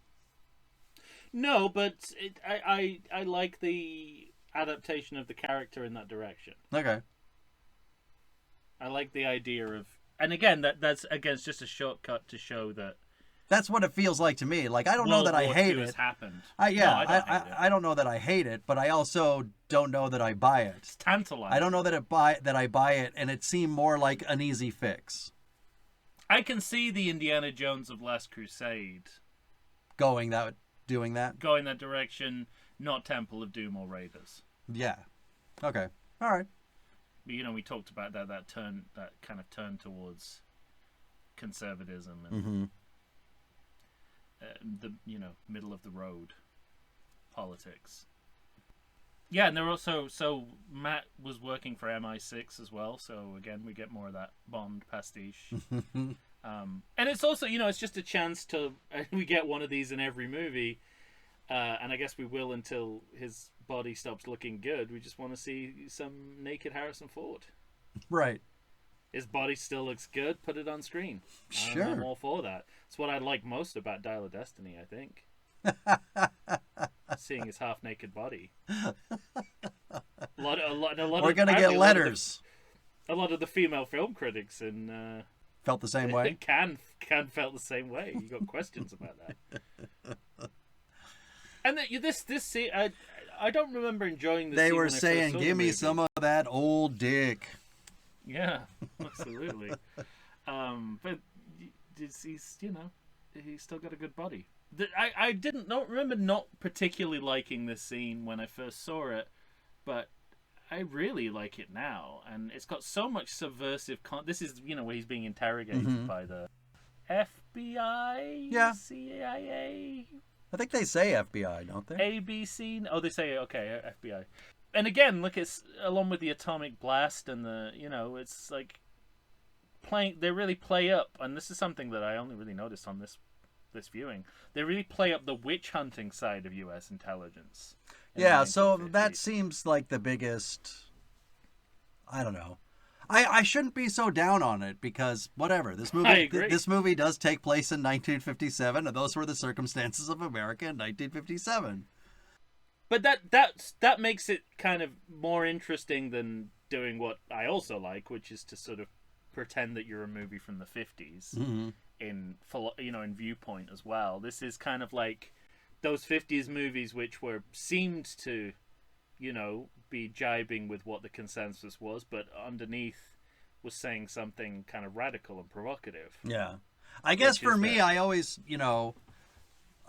felt like the Russians in this movie may as well have been the Germans because they're just surrogates for the Germans, but it's 1950s, so they can't be Germans. And it just felt... Yeah, but historically and cinematically, that's the territory there. Yeah. That's the business they've chosen. So I think it's fine. And I don't think it's particularly different to how the Nazis were used in Raiders. No, I agree with all of that. I think for some reason, like I want these movies to have fewer Germans in it. So I don't know why it rubs me wrong. It just does. Because it feels that's not something that it feels as though that they are Germans in everything but name. I guess. I don't know. There's just something that rubs me wrong about it. I mean, it's, totalitarianism 101, really. Yeah. Except Indy, I guess the difference is that you can't imagine Indy going along with what the Nazis want him to do. And yet, there's 2 or 3 instances in this movie where he completely plays along. Yeah. With the communists and makes their job a lot easier. So I guess that's the other thing. I was just thinking about that today, about how much he does that in this movie. And he's... At one point, I think Mac even says, "What the fuck are we doing? Like, what are you helping them for?" He's like, I think he says "for now" or something like that. It's in Indiana Jones' mind, I think he always can help them for now, and it will lead to an escape later. I guess so, but he wouldn't have to escape if he didn't help them succeed. Yeah, right. I love that he's got the white T-shirt look from The Fugitive when he's being interrogated. Yeah. I feel like. Did you notice that? I feel like that's deliberate. Did you notice that left hand come up at one point? You almost felt like you were gonna get a double point. A double point. You find this man. Yeah. You find this man. I think it was right around. Oh, really? Which side did you fight for? But that's the other interesting thing, because it's a sense of that because they're both agents are like generations younger than him, and it's about the generation gap. Basically, the 50s is telling the greatest generation that you're not so great. That you're un-American. These people who fought in 2 world wars, and it's just it's just a really interesting spin on the politics of this era. And especially when General Ross comes in. Another lifelong friend. That's 2 so far in the first 20 minutes of this film. But I mean, this we haven't seen the World War II here, so presumably that's what the 2 of them were working together. It's not a lifelong friend. It was like his commanding officer. Yeah, they've been friends for at least 2 decades. So I like the tone and style of this scene. But again, I do too. I like it more than I'm letting on. I think the scene's fine. There's a lot of talk about what we're not seeing and what's happened before this that sounds like it could be quite interesting. What I kind of liked was this new dimension of Indiana Jones, because whenever he's dealing with, like, say, the government stooges Yeah. in Raiders of the Lost Ark, and Brody tells him that they want to see him, he's like, well, what do they want with me? You know, like, with his age has come this gravitas where he's just telling the youngsters that they can go fuck themselves. And I like that dimension, that aspect of Indiana Jones in this moment. That part I really like. And, you know, it's interesting. I like the sense that there's a kind of undercurrent, and this is, you know, historically the case, and a lot of movies of this era were also pointing this out, is the irony that what is going on, the anti-communist witch hunts of the late 40s and 1950s, was basically promoting the idea of fascism on American soil, which a whole generation of Americans had just fought against overseas. Sure. And you're essentially allowing it to blossom there. We all know how that ended with a fascist president of the 21st century. But it's made very clear, you know, like, we've gone from Donovan as the American bad apple, collaborating with the Nazis, to the FBI and the CIA kind of being the enemy within, right? And they're specifically persecuting American intellectuals, like, you know, so they are the book burners, right? Because, you know, but it all lends into the history, the McCarthyism. They take apart Marshall College. Yeah. So it's really it's an interesting story turn. It's a good scene. These scenes. Yeah. And then you know, kind of going back to some of my problems with the movie, because it's so, like, one step forward, two steps back. Once we get to Marshall College, and we're gonna have, you know, a surrogate come on in, because we're gonna get Jim Broadbent basically as Brody, but we don't know who the fuck he is. But, you know, it's kind of like we said for Last Crusade. He's coming in the exact same way that Marcus would have. Like, they're introducing us to him as if we should know him. And, of course, we don't. But I also think they missed out on an opportunity, Tom. I wanted Harrison Ford to say something that he thought was super funny and charming and scan the room for the kids just loving his show and nobody being interested. And then him going out with Jim Broadbent. Well, we've got to wait until the next movie for the hilarious scene with his students. I don't like the way you said hilarious. What's it mean that I can't even remember what you're talking about? Exactly. But the thing is, it's a simultaneous. We'll have to come up with a specific term for this, but it's a simultaneous surrogate and retcon. Yeah. Because, and I just want to get this. I want to enter this into the record, okay? But before this movie, Marcus is not the dean of Marshall College. Mm-hmm. He is not the dean of Marshall College. He is the director of the museum that Indy takes his stolen shit to. And by having it appear as if Jim Broadbent is the same person that Marcus is, by having him enter the same way, right? And this was, you know, this is more than a retcon; it's gaslighting. Because in the making of, Steven Spielberg says, and of course you've got Marcus Brody, the dean of students. Like, no. You can't slip that in like that. He was never the dean of students until this movie. So even after Denham Elliott is dead and Marcus is no longer a character in the movie, we're still not done retconning the character. Yeah, right. So that's all. It's just ridiculous. He was just visiting Indy. Mm-hmm. He was never the dean of students. Never. Jim Broadbent tells Indy that he's been in fired. trouble. Yeah, you got to get the fuck out of here. But And don't worry, I've been fired. I've got bad news and good news. I think it's weird that this movie sets up Jim Broadbent as though he's an antagonist to Indiana Jones. Because even when he walks in the room, Indy looks at him like, what the fuck are you doing in my room? And then he says, yes. Yeah. And then they go outside. He's like actual teachers at this college? Yeah. No, thank you. It's like, you fucking piece of shit. Well, you let them do this? You let them do that? And then all of a sudden, out of nowhere, Broadbent's like, no, Indy, I resigned. You're like, oh, so they're another lifelong friend. Yeah. Thank God. Don't And then worry, we in go 2 back- minutes we're going to hear about Oxley. That'll be the fourth lifelong friend that Indy's had in this movie Yeah. that we don't know at all. But before that, we're going to see some. Well, they're not. Yeah, we're going to see a lifelong friend and Picture his dad. form. Yeah, the desk of death. Is what I like to call it. Complete with soft focus. Soft to focus. supplement the embass. Do you notice that Marcus Brody his picture is clearly just a still picture taken from Last Crusade when he was lost in that market? So it was reported that Sean Connery was kind of asked to come back for a cursory role and didn't want a cameo in the movie, didn't want to, do it. In 2008, I don't think he was particularly well at that time either. I don't think he would have been able to do much. He'd certainly retired already, so... Yeah, but it's just, I always find it amusing when characters in movies are killed off when the actor is still alive. Yeah, you don't like that. We had this with Paulie in Creed. Mm-hmm.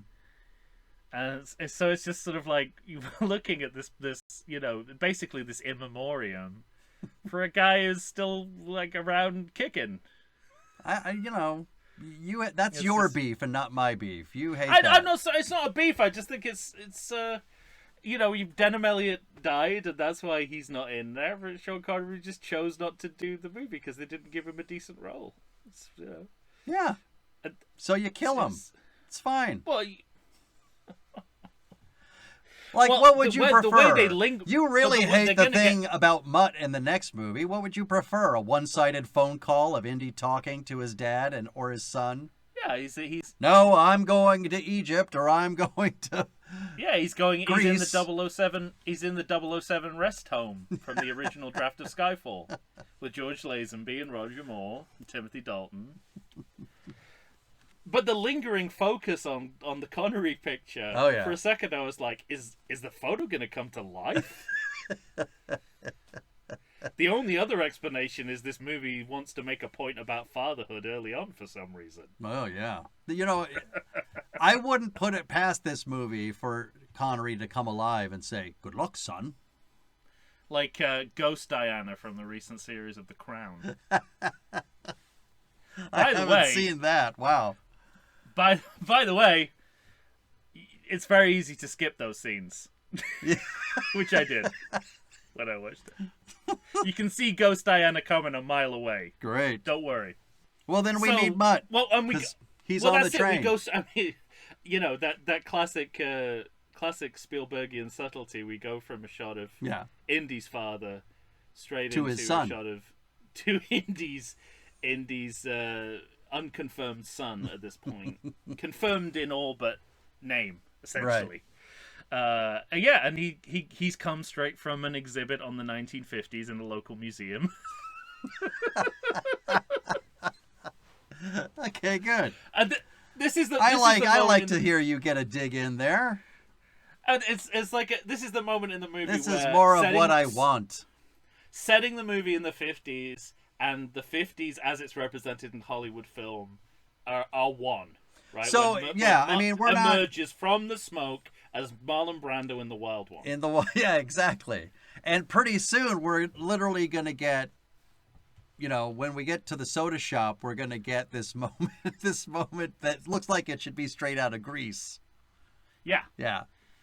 Well, he puts his, he dips his. Like every 50s teenager did, he dips his comb in a neighbor's Coke. You know, I don't have to tell you which person in both of our lives I thought about when that happened in the movie. Oh, I think you do have to tell me. Oh, that was my Lady Chew moment. When he put that comb. Oh, I see. I thought you meant somebody that would do that. Not some. No. I see. No, someone who would be appalled by that.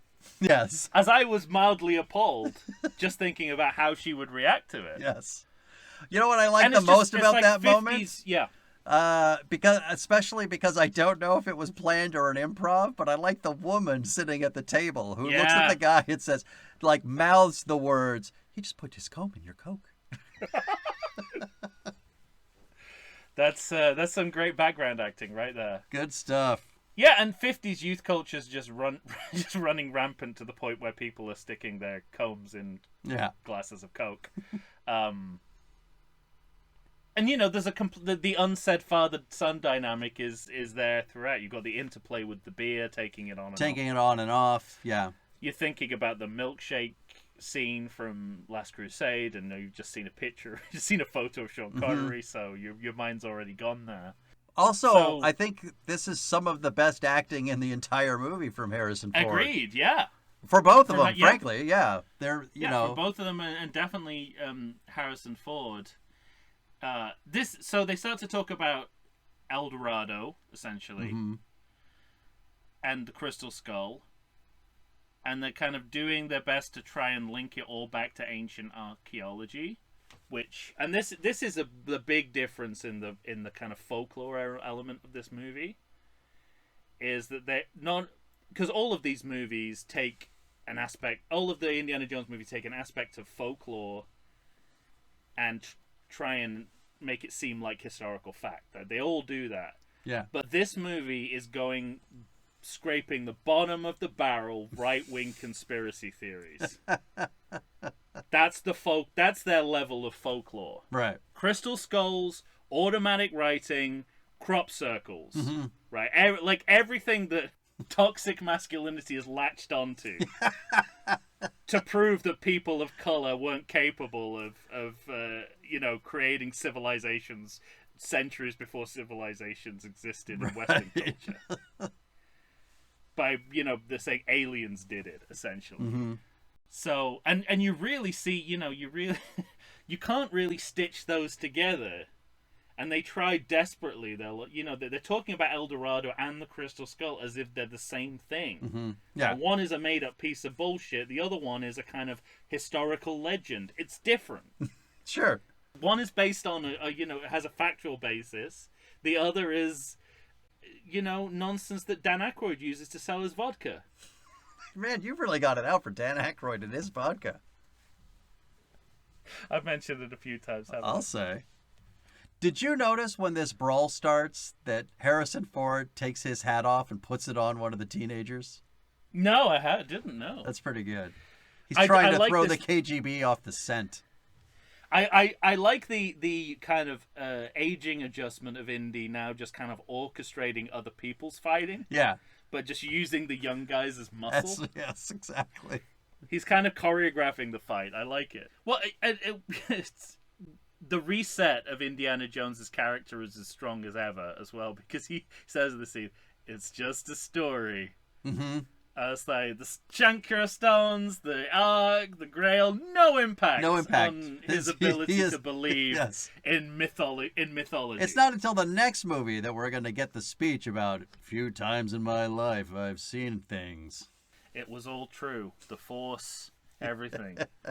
But this is I'll stick up for Steven Spielberg in this moment because I think this is a good chase scene. It's a good action scene. I'm not pre-litigating here, but rewatching this movie after having seen Dial of Destiny, there are some directors who can handle action, and there are some directors who can't. Yeah. Simply. And that's all I'll say about it right now. And Steven Spielberg is certainly in the former category, and this scene, and then the kind of linked set piece that is about to happen really demonstrates that. There's nothing on that level in Dial of Destiny. We'll see. I have to rewatch it.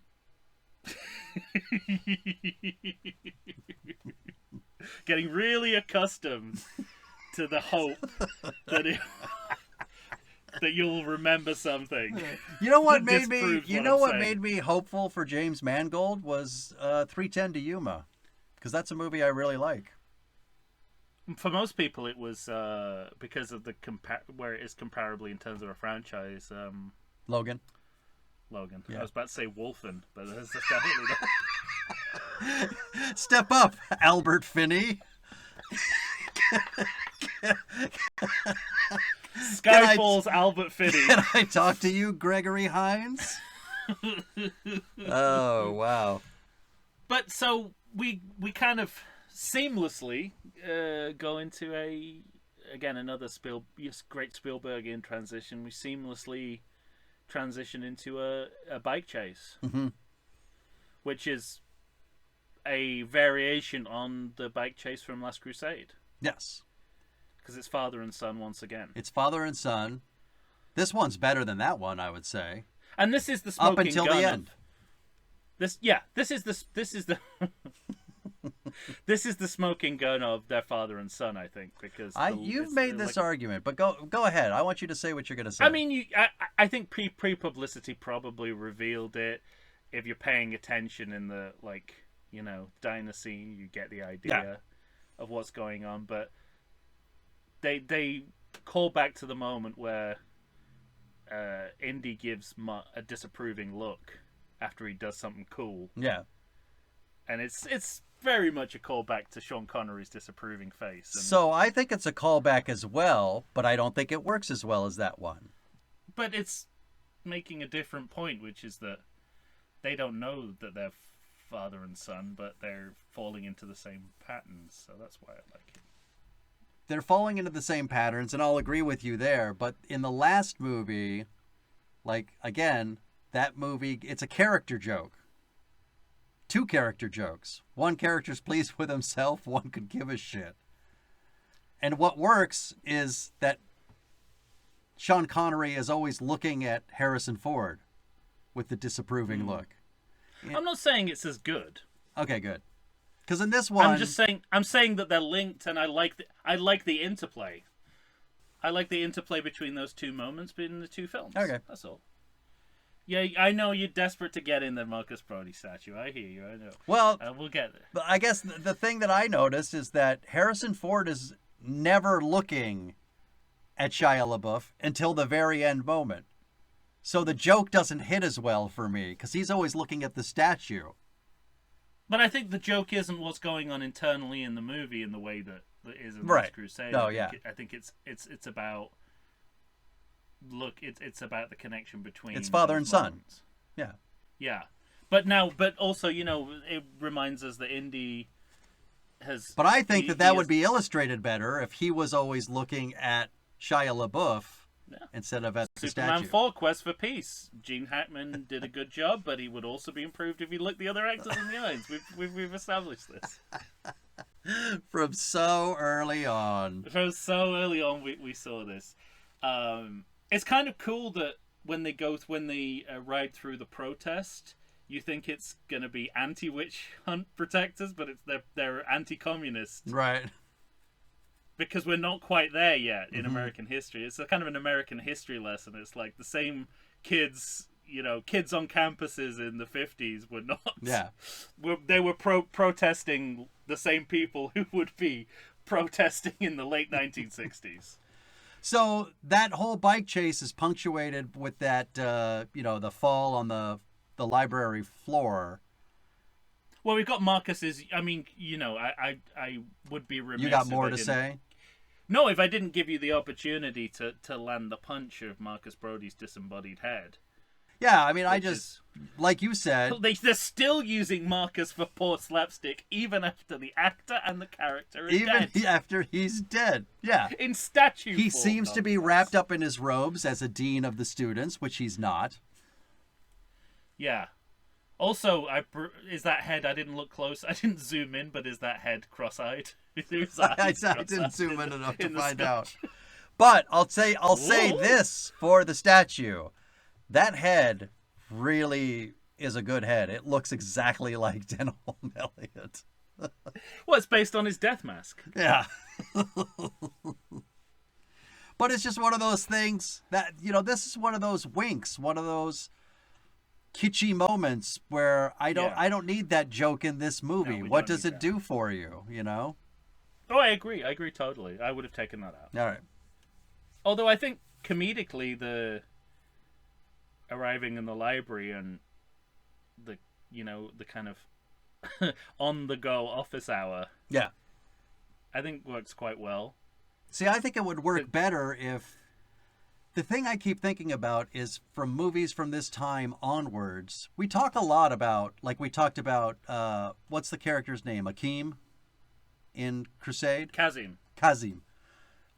What a great actor. Doesn't have a lot to do. Great actor. The kid in this scene, I think it could be a better scene with just a little tweaking. He doesn't even acknowledge that a motorcycle has fallen in front of him. But put yourself in that poor kid's shoes.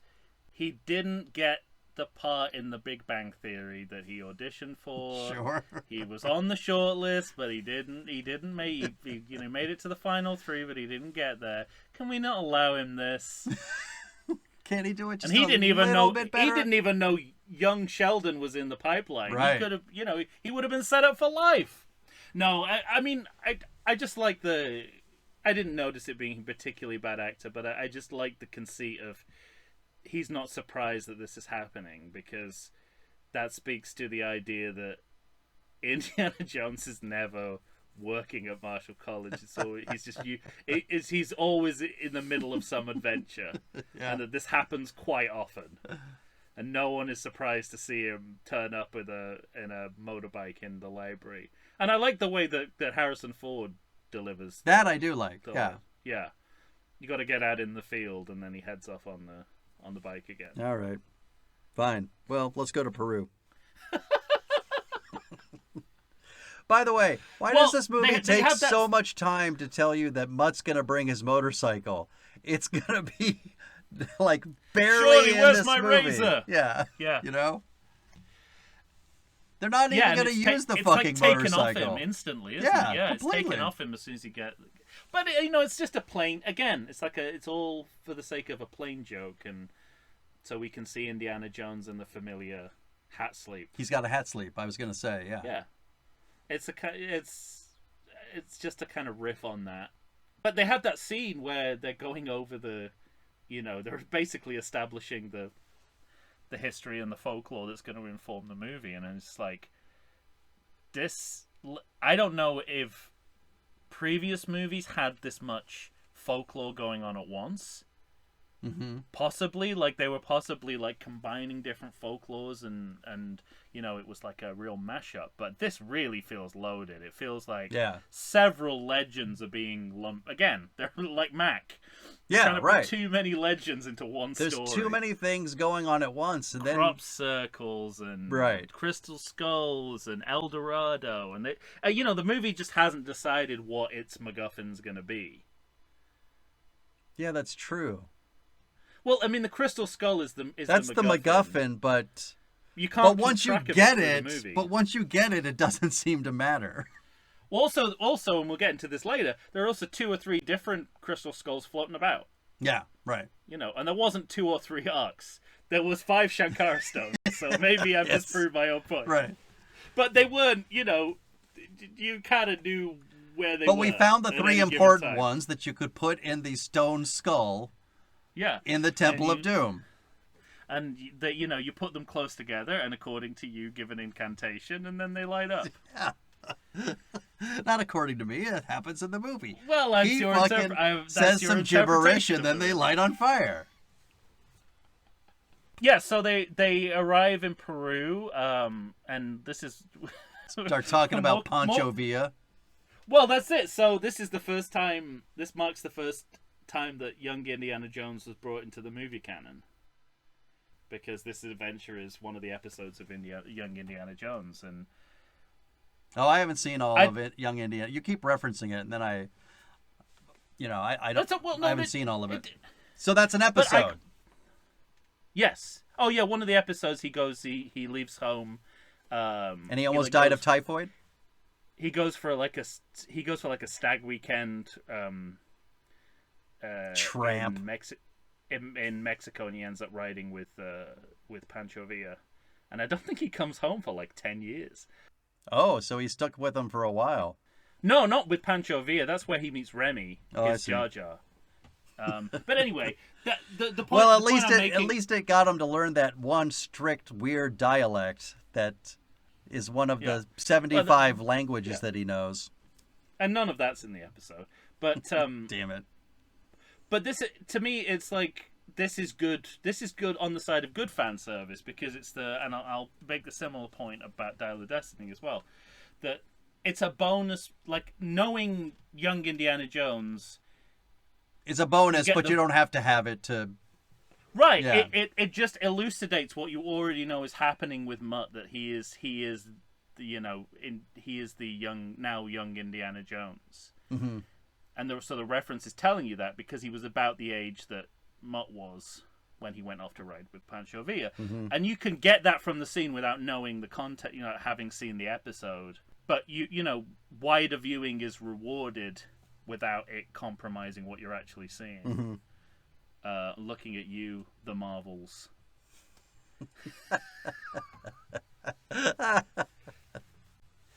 And we don't have time for another case, Tom. Stay on topic. I believe you're in courtroom 3. But this scene also, the dialogue in this scene also about, what happened, Mutt's education and how that's been going. I think it sets up the hypocrisy of fatherhood really well, which is, it's kind of a different father-son dynamic, the different idea. He's starting to build a father dynamic, but he thinks of him as a friend, so his advice is different. Yeah. I love it. So it's true. Your viewpoint on others changes when you know they're your kin. Yeah. I mean, the cynical example is me not giving a shit about other people's kids, but everything my kid does is a source of endless fascination. And sure. I think it deserves to be the topic of conversation. But if you apply that to another kid in his demographic, I'd be like, it's just talking gibberish. Why are we paying attention to him? And I think this is... And again, like, the last movie has some interesting things to say, in an observational comedy sense about fatherhood, and I think we get the same here. Yeah, once you have kids, it's full focus. I can remember talking to a friend, Kelly Todd, years and years and years ago. Her kid was like, we were all out to breakfast. Kid's playing in a fountain or something. Yeah. And we're trying to catch up, and she's like, so tell me more. And I'm talking, but while I'm talking, she's just constantly saying, stop it. Get out of there. Knock it off. Stop it. And after about 5 minutes of that, she turned to me and said, what were you saying? And I said I was dying of cancer. Because nothing I said would have reached her brain for even a second. She was essentially being Marion in this movie. Marion has nothing to do in this movie except jump off a cliff into a tree. Well, no, that's what she does in this movie. She's like doing what you just described, but with fencing. Yes, exactly. Oh man, we'll get to it. About 4 hours from now. This. We get the return of Mac. Return of the Mac. Oh man. Oh my god, I didn't even know I was doing that. Look at you. Return of the Mac. Who's in his Belloc phase right now. Mm-hmm. So, and it also makes me think, if he'd stayed a villain for the entirety of the movie, this would really help with his characterization. Yes. But no, we're gonna mess about with it again. And then we're into we go into the asylum. Yeah. Which is where we're turning the horror knobs of the franchise here. I think we're like. Oh, and the Oscar moment.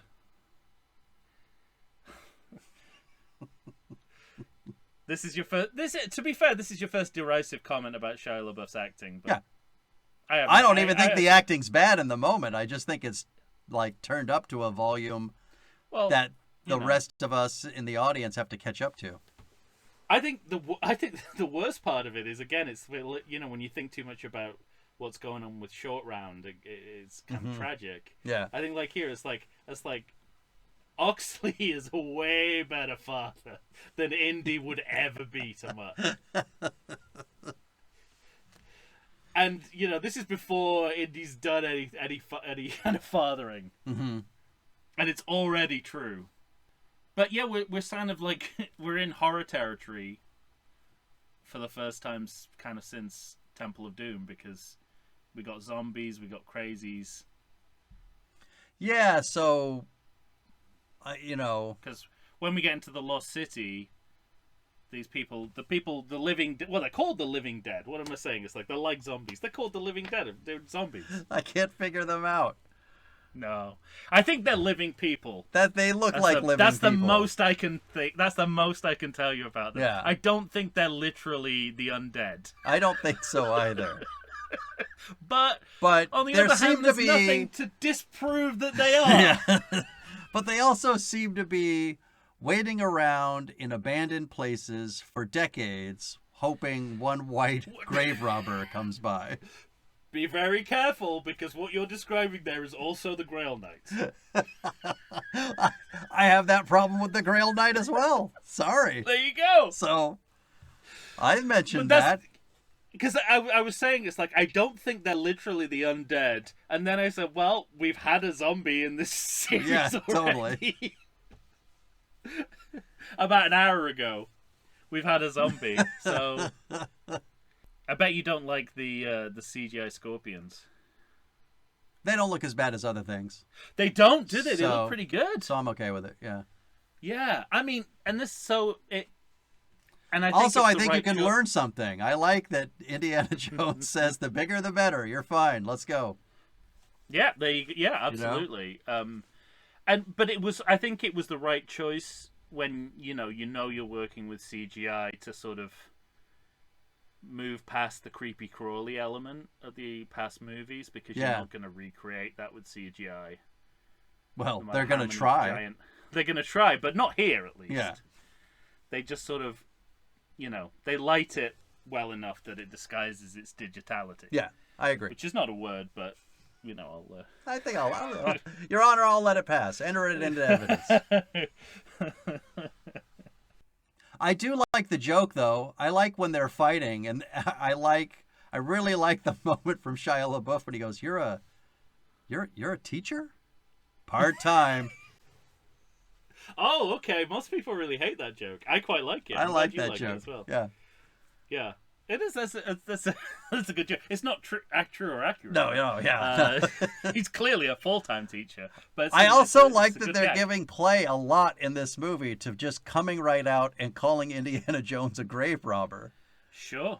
And he himself says, "Well, good thing we're not." Like, he's just so patently full of shit. As he throws the shovel. The shovel to him, yeah. It's a good play with the his reputation. I think it's like in Temple of Doom when Shadowlal talks about his penis being cut off. Yeah.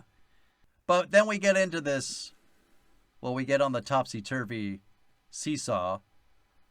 But I think you mentioned this, I think, towards the end of Last Crusade. We're going from the world of Raiders of the Lost Ark, where cobwebs feel very real, Yeah. to now we're in full Hollywood, Yeah. not believable cobwebs. And I notice when they get into But it's that... very gothic. I mean, it's like Hollywood gothic rather than... Yeah, It all doesn't right. feel soundstagey. It feels like it's the haunted house of the movie. It's George Lucas. I don't George know. Lucas's I trademark disagree. haunted house. I disagree, especially when they get into the tomb. There's a moment where I look up and I think I'm actually just seeing a light in the wall. Like an actual light that's putting light onto the rest of the tomb. When they Well, what did the Ooga do the rest of the time? I don't They know. Need a lamp in the wall to just read some, read their periodicals. Don't you defend Living Dead Monthly. Yeah. But there's some good visceralness. Some great dialogue in this scene. When they're- really good dialogue. I love that Indy says they kind of call back to how adaptable he is in terms of his religion, because they sort of say, they look at the alien skulls like, these people thought these were gods. It's like, well, it depends who your god is, and it's like that's a good comment from a guy who shifted allegiance between Sure. a Jewish god, the Yeah. Hindu god, the Jewish god, and the Christian god fairly flexibly throughout these movies. Yeah. And I like that he says to Mutt, again, this is, I always focus on moments where they call back to Temple of Doom, even indirectly. He says, don't touch anything. Yeah. Yeah. Which is such a short round, isn't It's a moment. But he also gives there's another him one, yeah. he gives him the Alfred Molina block of the arm too. So it calls back to Raiders as well. It does. Yeah. And something, I know, something else I always like is when they put a bit of, they dip a little Sherlock Holmes in in the formula. Mm. And Mutt passes the Sherlock Holmes test, or Sherlock Holmes' famous moment. I can't remember on what story it is, but Sherlock Holmes sort of basically says to Watson, "You know my methods. You know what I do. Go do them. You look at this object and you tell me what it is." Yeah. And Mutt kind of does that. Yeah. And he passes the test. Mm-hmm. And there's a good little moment of body horror when they're cutting open that mummy and get the skull out. That looks good. That looks good. I'm glad you said that, because I didn't want to have to argue about that. He says Air doesn't agree with him, and I feel like this is an extension of the Doc Brown transformation. Like, it's using CGI, but to make it feel more visceral and real. Doc Brown going in the other direction. At the end of Last Crusade, when he well, it's not Doc Brown. He turns into Doc Brown. Oh, I see what you're saying. Okay, yeah. When he decays. When he decays and the hair Brown. gets long. Yeah. Okay, fine. I forgot you referenced that. I thought you were calling Donovan. That's right. I thought you were just. How long have we been doing this podcast? Do know. you really think I would think Christopher Lloyd was Donovan? Well, that would. The leader of the project was your father! Actually, that would make more sense. That would be great. He would be zany enough. I think we've been doing this information to podcast himself. exactly long enough for you to make that mistake. Okay. Yeah, it could have gone full circle, and I've Yeah. just lost my Marcus marbles. Well, so they get it, and then my note is Mac catches them, right? So they go to the jungle, so that Kate Blanchett can give us a narrative dump, an exposition dump. Well, also, so this I talked about Last Crusade having an Octopussy problem of too many villains. This one has an Octopussy problem, but it's that you're unable to keep track of the MacGuffins, because I don't know which crystal skull they have. Yeah. Because did they get the crystal skull from the warehouse? Where's that now? Is that still there? So What's this crystal skull? yeah. Why are there two crystal Why skulls? are there two crystal skulls? Because at one point she still has the alien body, and she opens up the head, and there's the crystal skull. Is it like does he kind of switch it with like the Fabergé eggs and Octopussy? I don't think so. I think I don't think so either. I think there's only one crystal skull that matters for some reason that we're not told. Right. So, but this is one of the weakest parts of the movie for me. Well, the weakest part's coming up, but this transition scene. Speaking way too soon. This transition scene is like leading the laser line map. It's like leading to what's not going to be good for the rest of the movie. I like when they do the laser line map. I mean, for said, the only thing that's a half an inch. It's only but I also like the idea that it's like an older, frailer Indy who made no attempt to escape during that trip. He's just like, all right, okay, I'll take a nap while we're on the plane. Yes. But Mac's plan is kind of changing before our eyes, because so that's the thing. Yeah, he's in the opening scene. He says, whatever it is, I've got to go back and repay Jabba, or whatever it is he says. Now he's saying we don't even have a reason. He just he says something about his betting life has not been good. Yeah, right, exactly. Yeah. And now it's just like, I'm trying to build a lifetime fortune. That's like, that's not what you said in the last time you were on screen. He says we could be as rich as John or Howard Hughes. Howard Hughes. I almost said John Not Hughes. John. This really is a callback to 80s movies. Right? We can be as rich. As that Home Alone guy. How great would it be if Max said, "You remember the Breakfast Club?" No, it won't happen for decades. Here we get I would say half a temple reference here, because Spalko quotes Oppenheimer quoting the Hindu Bible. Yeah, totally. Quoting the Hindu text. Yeah. I'm like, oh, it's so close to a temple pull. That was such a missed opportunity for Indiana Jones to Shiva-splain that quote, right? Totally. Given how much he knows about Hinduism. Yes. and this is where he gives the original pitch for the movie, where he says "saucer men from Mars," Mm-hmm. and his skepticism Which is what I have to unbelievable. imagine Steven Spielberg said No. to George Lucas. No, it was the other way around. George Lucas said it's Indiana Jones and the Saucer Men from Mars. That's what we're making. Yeah, that's And what George Spielberg- Lucas said, right? Yeah, but Spielberg was. But like, I'm talking about the dubious, like, what Yeah. Indiana Jones says it like, what is this, some bullshit? Which is what I Well, yeah, imagine that- Spielberg Oh, said I to see, Lucas. yes.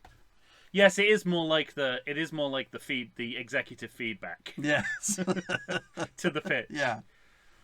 But I think in the end, I would say that Spielberg's resistance for them going full flying saucers kind of holds back this movie a little bit. I think Oh. it Well, would have been cleaner. And they go right up to that line, and past but it. but are you when talking they about? get they get right up to saying right up to the line of the saucer men, and then they walk it all back in the last few minutes of the movie. By just calling them interdimensional beings? Well, that's what I mean. Like what? But that's Who like, leaves just on a make them- flying saucer? Make them Martians. Make them Martians. Why can't they be Martians? They look like Martians. They may as well be Martians. They may as well be Martians. You know that famous band that specializes in children's music. They may as well be Martians. So so indie skepticism is unbelievable on so many levels. With what he's With seen, all he's and seen. and he can't contemplate the idea of aliens. And he's like, "There's always another explanation." It's like, does he like have memory problems? What is going on? No, here? I think he's speaking for the audience. Well, that's for sure. You just like in the last movie when Indy's description of Marcus was better than actual Marcus. Here, Indy's description of Oxley in previous scenes is a way better use of John Hurt than what we Totally. actually get in the movie. Because in the movie, John Hurt's Oxley is basically Marcus a few more years into the future of his dementia. Sure. Oh, man. This scene, I mean, obviously this scene has got the whole invasion of the body snatchers vibe of, we will control your minds, we'll make you think like we do, that whole 50s Mm-hmm. fear of conformity and anti-communism working together. But there's a lot of that late 70s Brian De Palma Cronenberg psychic warfare here too. Mm-hmm. This idea of like you can blow up someone's mind, telepathically blow someone up, Yeah. like the end of the Scanners. Scanners or the Fury, which is an odd layer to put on this. I guess it's where they come from cinematically in history. Is that I guess. De Palma is one of their contemporaries. But it just feels like this movie's starting to get muddled beyond repair. Yeah, and it's interesting that again, it's not quite a temple callback, but she's trying to control his mind like the blood of Kali. Yeah. It's like it's a high tech version of the blood of Kali. Well, and then we meet Marion once again. She gets a fan service entrance. Really does. But it's a and goes straight complete in- and total. When we reveal that Indy is Mutt's father, boy, is that Three's Company. Yeah, it goes straight into sitcom mode. The whole thing. Sitcom.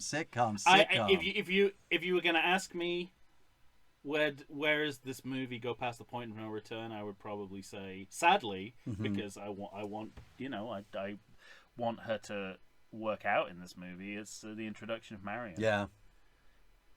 She seems like everyone a is- completely but it's not- different person.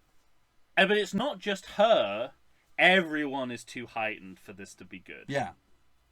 Even Harrison Harrison Ford. I was just gonna, yeah. especially Harrison Ford. He is the most heightened of all of them. the biggest acting he's ever done in his life in these scenes. Totally. It's they do Marion dirty here. Yeah. Not just for not giving her anything to do, but that hate really makes me cringe where he goes over to Oxley and says, "It's Abner's little girl." Like, no, that's what George Lucas thought before Spielberg schooled him and said, no, Marion is no... Yeah. Yeah, she's something else. But they're trying to brush you up on Marion's backstory, but they're getting all the facts wrong.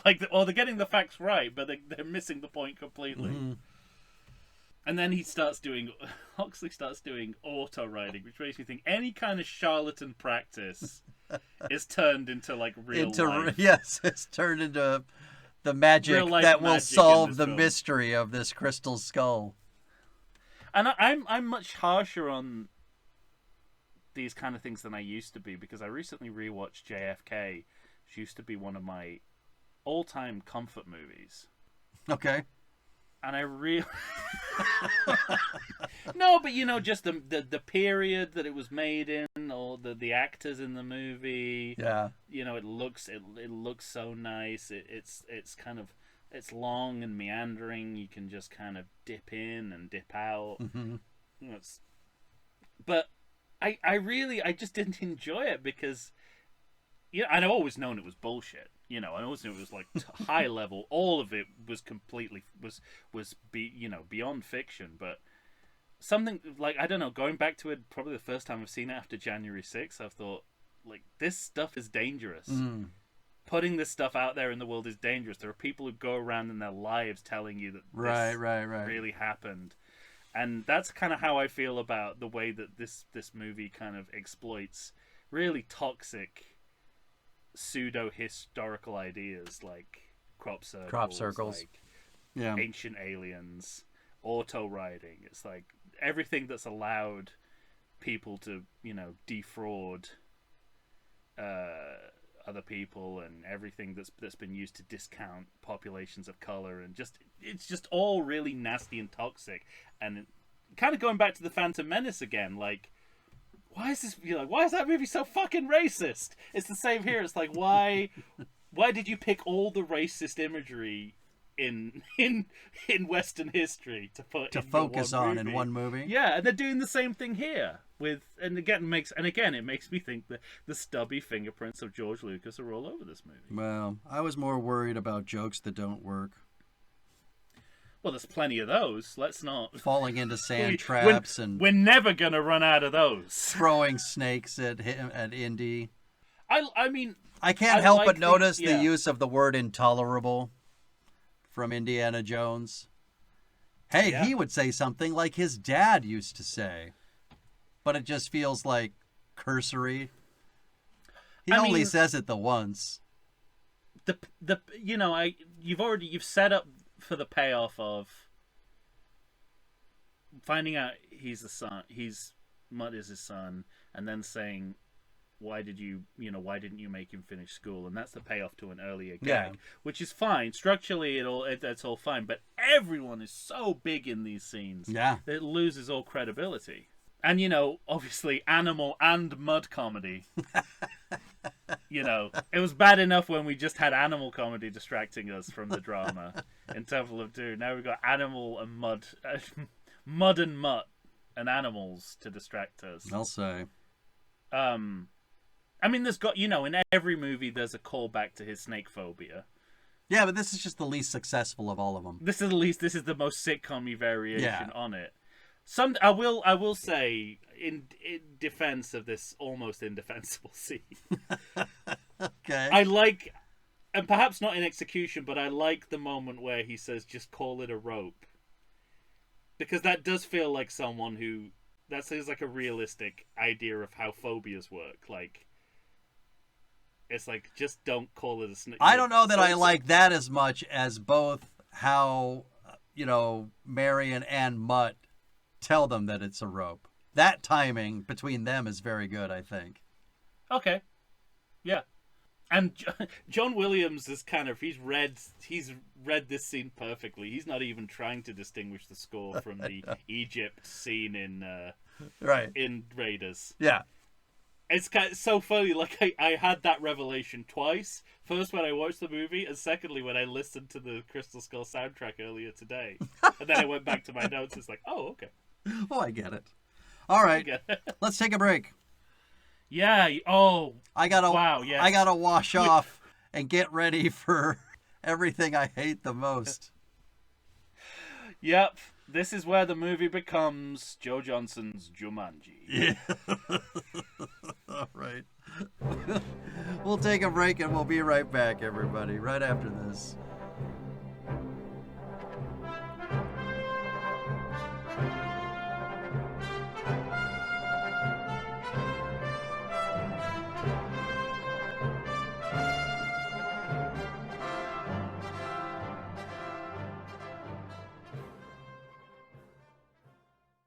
It's time for summations. We're finishing up Longest summations that have ever been heard in the courts. Kingdom of the Crystal Skull. This is where you're not going to do yourself any favors, and I'm going to win the case. Well, this might go faster just because I won't be challenging You want to on get any through of it. the points you're making. Yeah. Well, that too. Well, no, I'm happy to talk Ladies and about gentlemen of the jury, I'd like to talk about this as fast as possible so that you can come back with it. Yeah. a verdict of not guilty. Well, This movie just goes to shit at this moment. the Jungle Mower is the fakest Thing in the history of cinema. that certainly this movie has looked, but yeah, any of the Indiana Jones movies ever looked, and possibly any movie has ever looked. Yeah. Also, Again, just to note like that they didn't have to yeah. do that. We talk about this a lot. Well- You chose to do that. You didn't have to make it like a jungle without a road, Yeah, and especially since you're doing it in CGI. J.W. Rinzer, who wrote the making of books of all the Indiana Jones movies, was working on one for Crystal Skull, I believe, and he was on the set. Crystal Skull was the only movie he was on the set and he's said on a number of podcasts that I've listened to him as a guest on, he said the special effects weren't ready, Yeah. and they released the film anyway, and that is clearly evident. Mm-hmm. With every frame all of this, what's happening for the rest of this movie. Yeah, it's like it's so bad it's kind of hyper real. Mm-hmm. It's hard to see again that sunset look. Mhm. It's just hard to take any of the film seriously when it looks so much like a bad TV movie at this point. Right. I mean, the Ewoks movie looks better than this. You're right. I mean, they're more sophisticated special effects in a Lucasfilm production than this. Absolutely. Just a story point quickly. No wonder it feels like a sitcom because it's revealed in this scene that Indy, and this is the first. We can't emphasize this enough. This is the first we've heard about what happened with him and Marion. Yeah. Since the end of Raiders. And he introduced the stepdad. Well, Indy and but before that, Indy broke off. The engagement. their Yeah. engagement a week before the wedding. No wonder it feels like a sitcom. There are stories essentially Frasier and Diane from Cheers. Totally. Not to mention Sam and Diane. Sam and Diane, yeah, absolutely. And they gag Marion because all they want is Marion from Raiders, no more, no less. Just shut up. Yeah, no development of the woman she's become in between. Never for a second. She actively has to protest, I had a damn good life. Yes, When a right. character says that in the movie, you haven't given them enough play. Right. And then a line I don't mind as much as some people mind, but I feel is like a thin shadow of similar lines that have become for in the series. They weren't you, honey. Yeah, right. Like, it's fine, but I think it's only fine because Harrison Ford is saying it. He helps it a bit. yeah. It's the Temple of Doom, maybe, but not today kind of Right. Intonation, I think, is what they're going for. Then we get bazookas. Bazookas and spinning discs. Sign that your fucking movie's gone bananas. And that's before that's before you even get the monkeys. Yeah, we're nowhere near the monkeys yet. It's like all the not quite there effects of Last Crusade have blossomed into the CGI monstrosity I mean, that cannot be controlled. it feels so unwieldy, Tom. It feels like Steven Spielberg looked around the room. He had one button to push, and it was CGI Yeah. monstrosity. He goes, well, we need some help. Yeah. Should I hit the CGI monstrosity button? And everybody's like, Otherwise, I don't the background's going to be empty. Yeah, it's gonna be just a white screen with nothing. And they're like, It reminds you got to me- do it. So he hits that button, and then this happens. Not to take it too local, but do you remember a few years ago there was a fireworks display here in San Diego? I believe it was an Imperial Breach. You know the one I'm talking about? Yeah, that went off everything in all 60 the fireworks seconds. Yeah. went off at once. Yeah. That's what this looks like. If You're you ever see the right. picture of that, Yeah. that's what it looks like. It's like they simultaneously hit all the effects at once. Give it some magic hour. We've had magic hour this whole film. More magic hour, I tell you. More magic hour. I want that sun shining on Mutt's face while he swings on the vines with the monkeys. In a movie that resists none of the low-hanging fruit in front of it, I do not know how they missed an opportunity with this line. Pull up next to that duck. How that scene didn't end with a the car coming in with it and then just a duck flying off as they move in. I really don't know. That's your missed joke. That's my missed joke. Yeah. That's the missed opportunity. There's something also weird about the overlap between this movie and Twin Peaks: The Legacy. Is that what it's called? The new Twin one? Peaks: The Return. The Return, Twin yeah. Peaks: The Return. Yeah, because that has nuclear atomic experiments, a character who dresses up as Marlon Brando from The Wild One, and a dimwit version of a legacy character. So it's like, Right. it's so weird, that crossover. I I guess you need to be. I guess you need to be David Lynch to pull this shit off. I can't tell you how many times the word fake comes up in my notes. Fake cliff driving. Yeah. Fake sword fight. Speaking of fake, Fake flowers hitting nuts. this is the Mac Double Bluff Yes. is revealed in this scene also. But it's his He's biggest revealed- Jonesy He's revealed as a CIA agent for a while. for a bit. Yeah. A twist that adds nothing and is then twisted back again. Yeah. So you didn't need it. And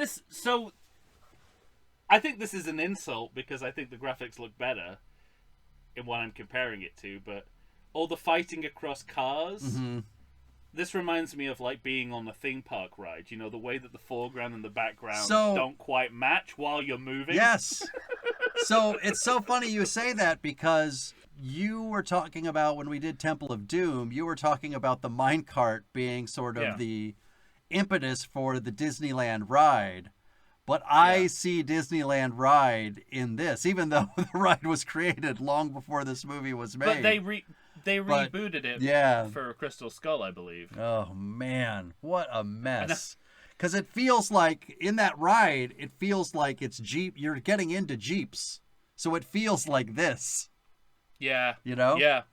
I've never been on that ride. Is that what it is? I think so. Have you been on it? Oh, yeah. Tons of times. Okay. Yeah. It's always been closed or way too busy whenever I've been to Disneyland. Wow. Never been on it. Now it's been closed for I think it's closed until they redo it, so it won't be the same ride. It's they're doing a post Dial of Destiny. We got to add some dials. Reboot. So it'll be ruined by the time I ever get We got to on it see for the people in first time. togas. Yeah. If only I had a Dial of Destiny, you could go back in time and just have the original recipe version of the ride, even pre-Crystal Skull. That's funny. You know what the worst thing about this is a big statement. Whoa. All right, you tell me your worst. Well, it's not the worst thing, but I think of the how worst many things you could pick to be the worst thing in Yeah. this set piece. The worst effect in this set piece for me is Mutt straddling cars. Well, you might be right. And the worst thing I've ever seen in a film is Shia LaBeouf looking like he's enjoying it sexually. On a human level. This is what made him say yes to Nymphomaniac. That's right. There we go. If only I could be in a movie that scratches that itch I got when I was straddling the cars Right. and tree branches were hitting my crotch. But I mean, everything that's happening on screen with the cars on the cliff, that sword fight is just with Marion trying to coach him from the fucking driver's seat. Fuck, it hurts my heart. It's so bad. I'm skipping ahead a little bit because this is post Monkey. I feel like there was a time before the Monkeys and a time after. Well, but yes. you know. But anyway, this is But when the tree branch rebounds, when they rebound off the tree branch and it bounces back and launches them down to the next level of the cliff. Yeah. You know, when they get on a tree branch, it's like, this is cartoon land now. Yeah. We left reality behind Yeah. on the top of that cliff. So that's the worst reality moment. Who looks over a cliff while driving a car, sees a tree, and thinks, I can hit that tree, and then like you know, everything that happens with the beep cartoon moment of it going down and they drive off the branch, as if she'd planned it. As if she knew that's exactly what would happen.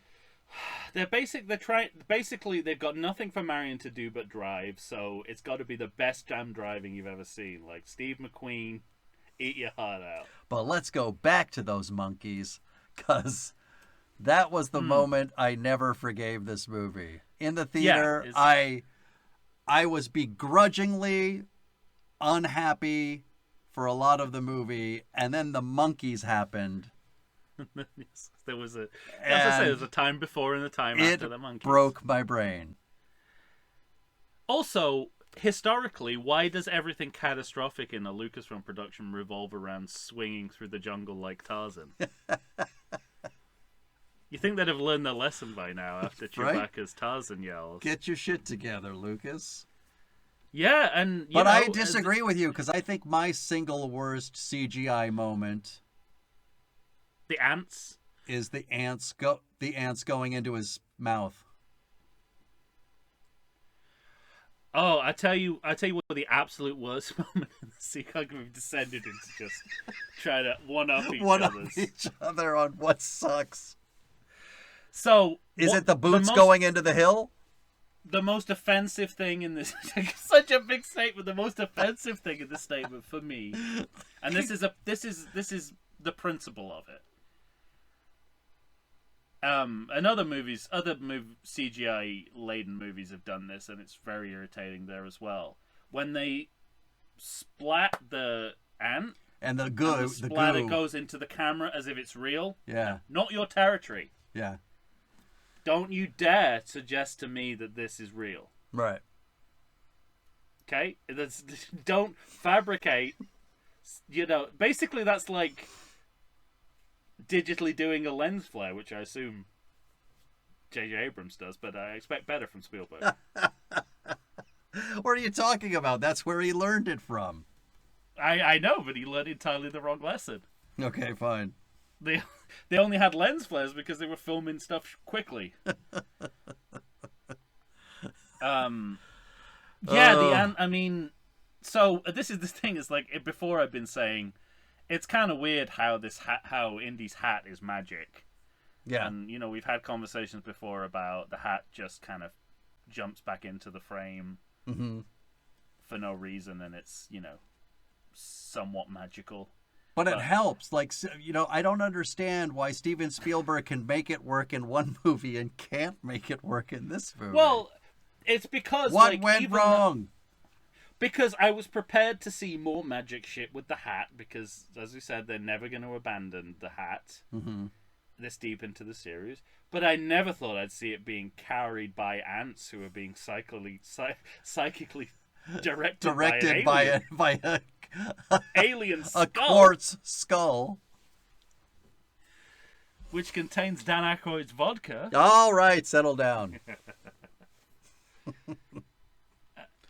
So when they go over the cliff. 3 times. They gotta fall 3 times now. And honestly, the overlighting of their faces in the boat makes me think that they all died and now they're ghosts. And they're ghosts, yeah. But it's funny because no, there is a digital lens flare here. Is there? There's a digital lens flare, which is just as offensive as a CGI camera splatter. Oh, man. Yeah, they just can't accept that they've abandoned the concept of practical filmmaking. Yeah. That's what offends me about it. And that's the hardest thing for me to take in the second half of this movie. Mm-hmm. It's like Steven Spielberg forgot who he was. Because that's the magic of Raiders of the Lost Ark. You're seeing all this fantastical shit, but you're watching a guy actually get dragged by a truck. And it's Harrison Ford himself. But Spielberg hasn't accepted this, because if you watch the making of, he talks about how joyous it is to, in the age of CGI, to be making a movie that involves practical set design. That, like, what? When he's talking about specifically the Lost City and the detail of the set design there, which is pretty impressive. Oh, okay. Well, I mean, we'll get to it, but that said, he's not come to terms. Once you have people start climbing out of the walls, though, you lose. Oh, but that's good. That's kind of it's kind of theatrical, isn't it? It's sort of like. Yeah, but it's also nonsensical. No, it's no different from the guy coming out of the wall in the painting in the wall in Temple of Doom. It's completely different. That's a guy hiding in the fucking dark corner. These are people that just... They're hiding inside the rocks.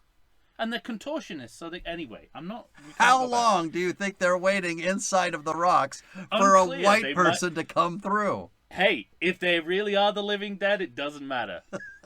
You already said, Your Honor, he already said he thinks they're real. He cannot enter that into evidence. Sustained. Oh, I didn't know I had to make consistent arguments. No, yeah, it's such bullshit. Three times it drops. So, you know what I kept thinking about? They've taken the magic realism of Temple, multiplied it by 3, and then left the semblance of reality behind. Yeah. I think of Temple of Doom, of course, but I also, because specifically it's a waterfall drop, I think of one of the greatest stunts I've ever seen, which is in Romancing the Stone. Mm. Inside of a car. Yeah. And then they get out and they jump off. Which is itself an Indiana Jones ripoff, isn't it? But it's 2 actual actors actually jumping off of a waterfall. And in this one, I love that they keep getting back into the car. Like, that's safer.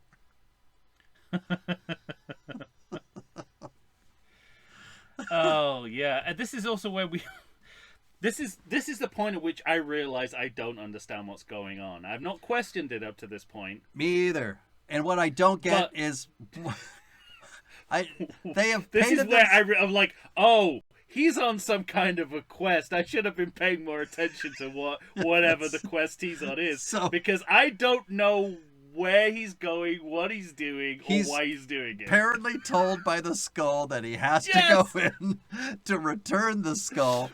He can do that by himself, he says. He doesn't want anybody else to get hurt, yet brings everybody else along. And then on top of it, we have the... switch of Mac. Yeah. At this point, I don't know why he's clearly working for himself. So if he's that far ahead of the Germans, he wants to leave the Germans in the dust. There's no reason for him to leave. You're calling them the Germans, and you've got no idea you're doing it. This is like me calling him Bond. That's because that's all they are. They're the Germans for that's right. All you've got the Lithuanians. Yes. And you've got So there's no reason for him to be leaving red-knobbed doohickeys to get Kate Blanchett back in his life. That's true. I hadn't even thought about that. Yeah. But we need her. But the movie needs her to be there at the end to have her eyes catch on fire. Yes. When Indiana Jones says, like they're asked quite legitimately why are you taking the skull here? Yeah. And he says, because it told me to. News to me. Right. But it's also news to everyone else in the scene, which makes me wonder, what did everyone think they were doing up until this point? Where did they think they were going? Well, maybe they just thought they were going for the treasure. Okay. So it's Why am I another... sticking up for this movie? I don't know. No, I mean, I'm happy to hear, I'm happy to hear alternatives, but it kind of feels like, as an audience, we've been lied to and misled about what's going on for the past half hour of this movie. Yeah, absolutely. This is the first time the ghost people are called the Uga. The Uga. Which I feel like could have come earlier in the movie. The name of the tribe. But we're going to use them again, so we've got to name them now. Uga, Uga, Uga, Uga. Uga Shaka, Uga Shaka. And then we go into like a deleted scene. You did that so much better than me. You notice how I couldn't remember the exact... The Shaka was the Shaka was past on the tip. Yeah, it was too far gone. We go into what looks like a deleted scene from Peter Jackson's King Kong. Yes, where the Uga kind of re-emerge, and it's like it's 30s Hollywood Pulp Fiction refracted through digital era filmmakers like Peter Jackson. I like not the kind of original. You're not gonna like me harping on this, but that stone, like, what do? Just scratch it and it crumbles away. It's pretty easy to get through. And they're locked inside of stone. My issue is like, yeah, we get it, booby traps, but there's nothing memorable about these booby traps. So not at all. We've had varying degrees of booby traps throughout the series, but they've all been in some way kind of memorable and individualized. And these are weak sauce. Sweet, just like, well, you cut away the thing and then it falls, and it's like, okay, yeah. I mean, if I hit this with a rock, the sand will fall. This series likes its booby traps. Yeah. That's what I'm getting from this scene. And also, we get one reminder per film. Indiana Jones is pure grave robber. He loves his desecration, just smashing into those obelisk stones. He even tells them to get their own rocks. Yeah. There's nothing he loves better than smashing up an ancient ruin. Right? And this is it's revealed at this point that I don't know what would you call the interdimensional beings in relation to the movie? They're not villains, they're not heroes. They're just there to catch your eye on fire. That's it. But they are revealed to be themselves archaeologists. Yes. Which is a bit like as stated by Indiana Jones the archaeologist. This is like having Rey as a fangirl in The Force Awakens. Yeah. Yeah, then the three separate character twists for Mac. Oh man. And now we're trying to retcon that Indy is a believer, but experience taught him to fear, not praise deities. So it's not that he's a skeptic, it's that he lives in fear of gods, and that's what he has to overcome. Not the fact that he doesn't believe in this, but that he believes too much and is scared of what the gods... Yeah, exactly. My own eyes are gonna go on fire. But the other problem with it is that as Kate Blanchett is saying, gimme, I want to know everything. He starts backing up. He's like, oh, I believe you, sister. It's like he's having that moment of, no, you're going to be fucked in a second, and I'm wise, so I'll step away. But then John Hurt steps forward, and he steps forward with him. And I think, well, what the fuck are you doing? Have you learned a lesson or not? Don't get near that thing. It's just a kind of muscle memory, isn't it? It's like whenever this stuff happens, me and Marion just don't get look. The fuck out of we here. Just don't look. We just turn our heads. I can't quite believe, and this is where I mean, it's both a sense of George Lucas looming over the production in a way he hasn't before, but it's also a sense of, I think, something I see in some of the Star Wars prequels where he's actively trolling the audience. I've got a bad feeling about this. Like when he throws that line out, that's the absolute last straw. It's the last straw. You're mixing up your fucking franchises at this point. Again, it goes back to The Simpsons, and I'm Kevin Costner in one of his Western roles. I'm Harrison Ford in one of his Lucasfilm roles. Yeah, and so the aliens and the flying saucer. So in one sense they're drawing on, and I think this is a key distinction from this movie based on the previous ones in terms of directorial references. They're referencing both 1950s sci-fi, the idea of the flying saucer, but also the way that they, as filmmakers, have explored the genre. So when you see the aliens, the first thing you think is Close Encounters. Close Encounters, yeah, right. Just as at the beginning of the movie, when you see the kids in the car, you're like American Graffiti. So it's not just. Again, I think there's about 7 layers of nostalgia in this movie, and this one that they're pulling it's like the movies that we made about these periods in history and about these subjects. Yeah. But here's my other thing. Well, it's skipping ahead a little bit, but who cares? I mean, we have our CGI spinning room of death, and we are going to light Kate's eyes on fire. Mac, the only person in the movie who's... You sound like Spielberg on the set. I bet he had to do this every 10 minutes to remind people what was going on.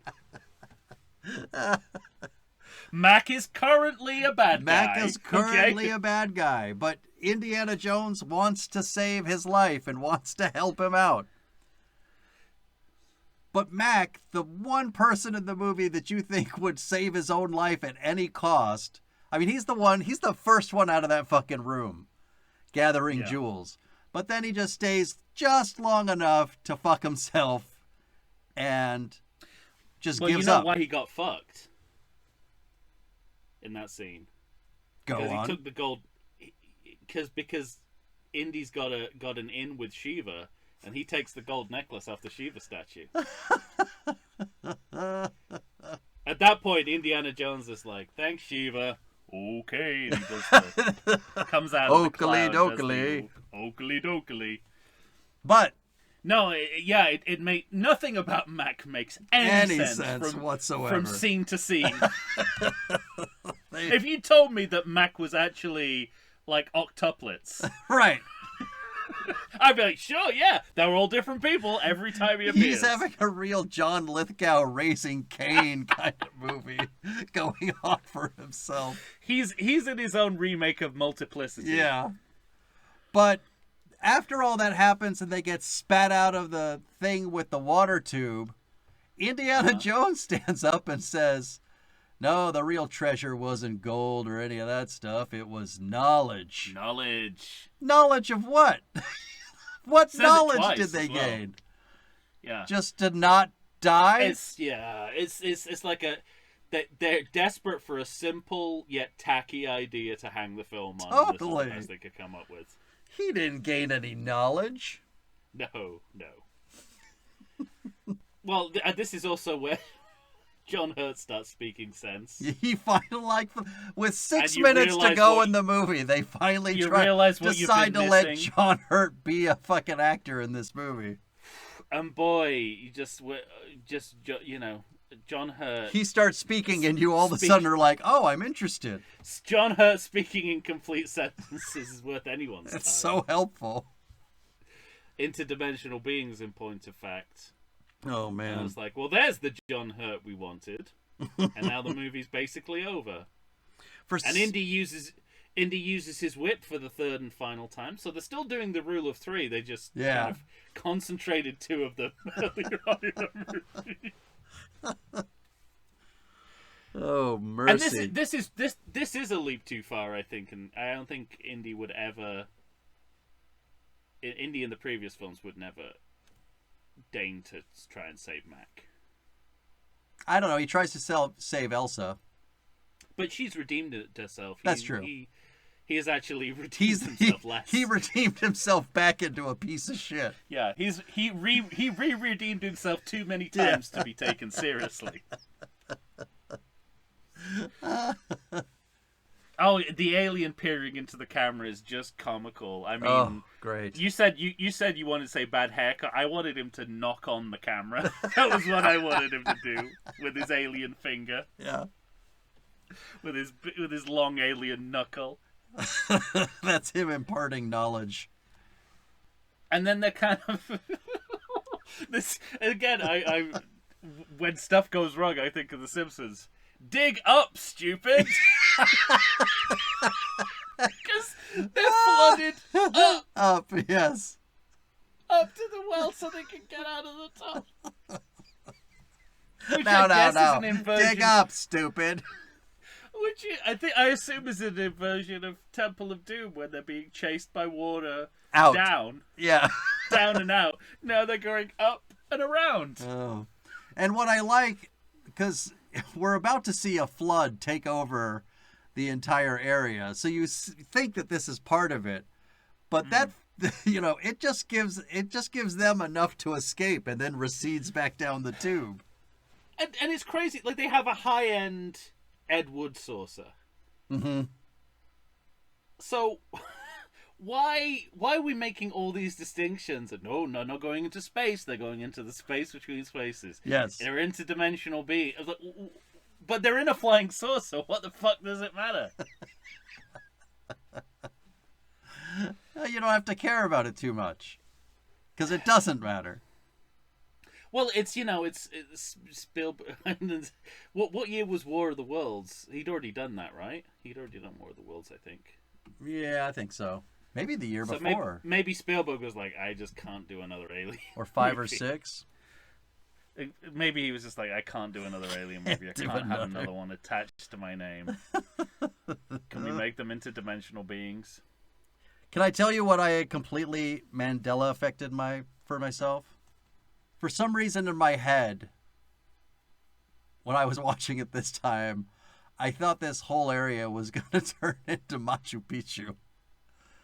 Oh, interesting. Well, that would have been better. And Your instead, Mandela affected a better reveal. well, once it became flooded, I said, "Oh, I don't think that's going to happen." No. Yeah. War of the Worlds, And- 2005. Okay, so maybe that was part of why Spielberg didn't want to go back to the alien well at this point. Perhaps. And yet Lucas made him have an alien well. Ooh, War of the Worlds, by the way. One of my, a moment where I hate Steven Spielberg. Agreed. Ooh. Haven't been back to that film since I first saw it. But, Me neither. I was extremely... Even by that time, I'd lost all interest in Steven Spielberg, but even by That those scene where standards- the camera's going around the car and through the windshield and around and down and underneath, I always thought, why doesn't he just put a picture of himself in the bottom of the screen, waving his hands, saying, "Look at me! Look that what would I have been did!" So entertaining. Indiana Now, Jones, just by to the say- way, no sense of self-care as he's watching those rocks twirl around. Marion and Mutt have the good sense to be on the ground, hands over their head in the duck and cover position. He's protected by the magic, by the psychic magic Of knowledge? of one of the two crystal skulls. Of the knowledge he did not receive? Yeah. Well, he can get ants to kill for him psychically. Yeah.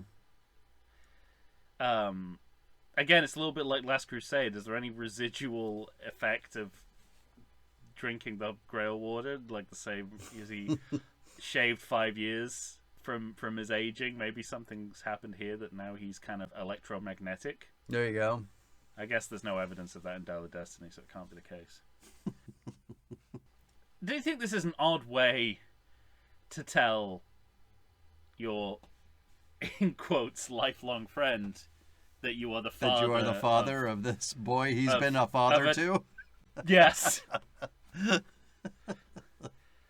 And, you know, this is, again, news to me that Oxley doesn't know that Indy's his father. Right. Because I feel like a man that intelligent would have put it together.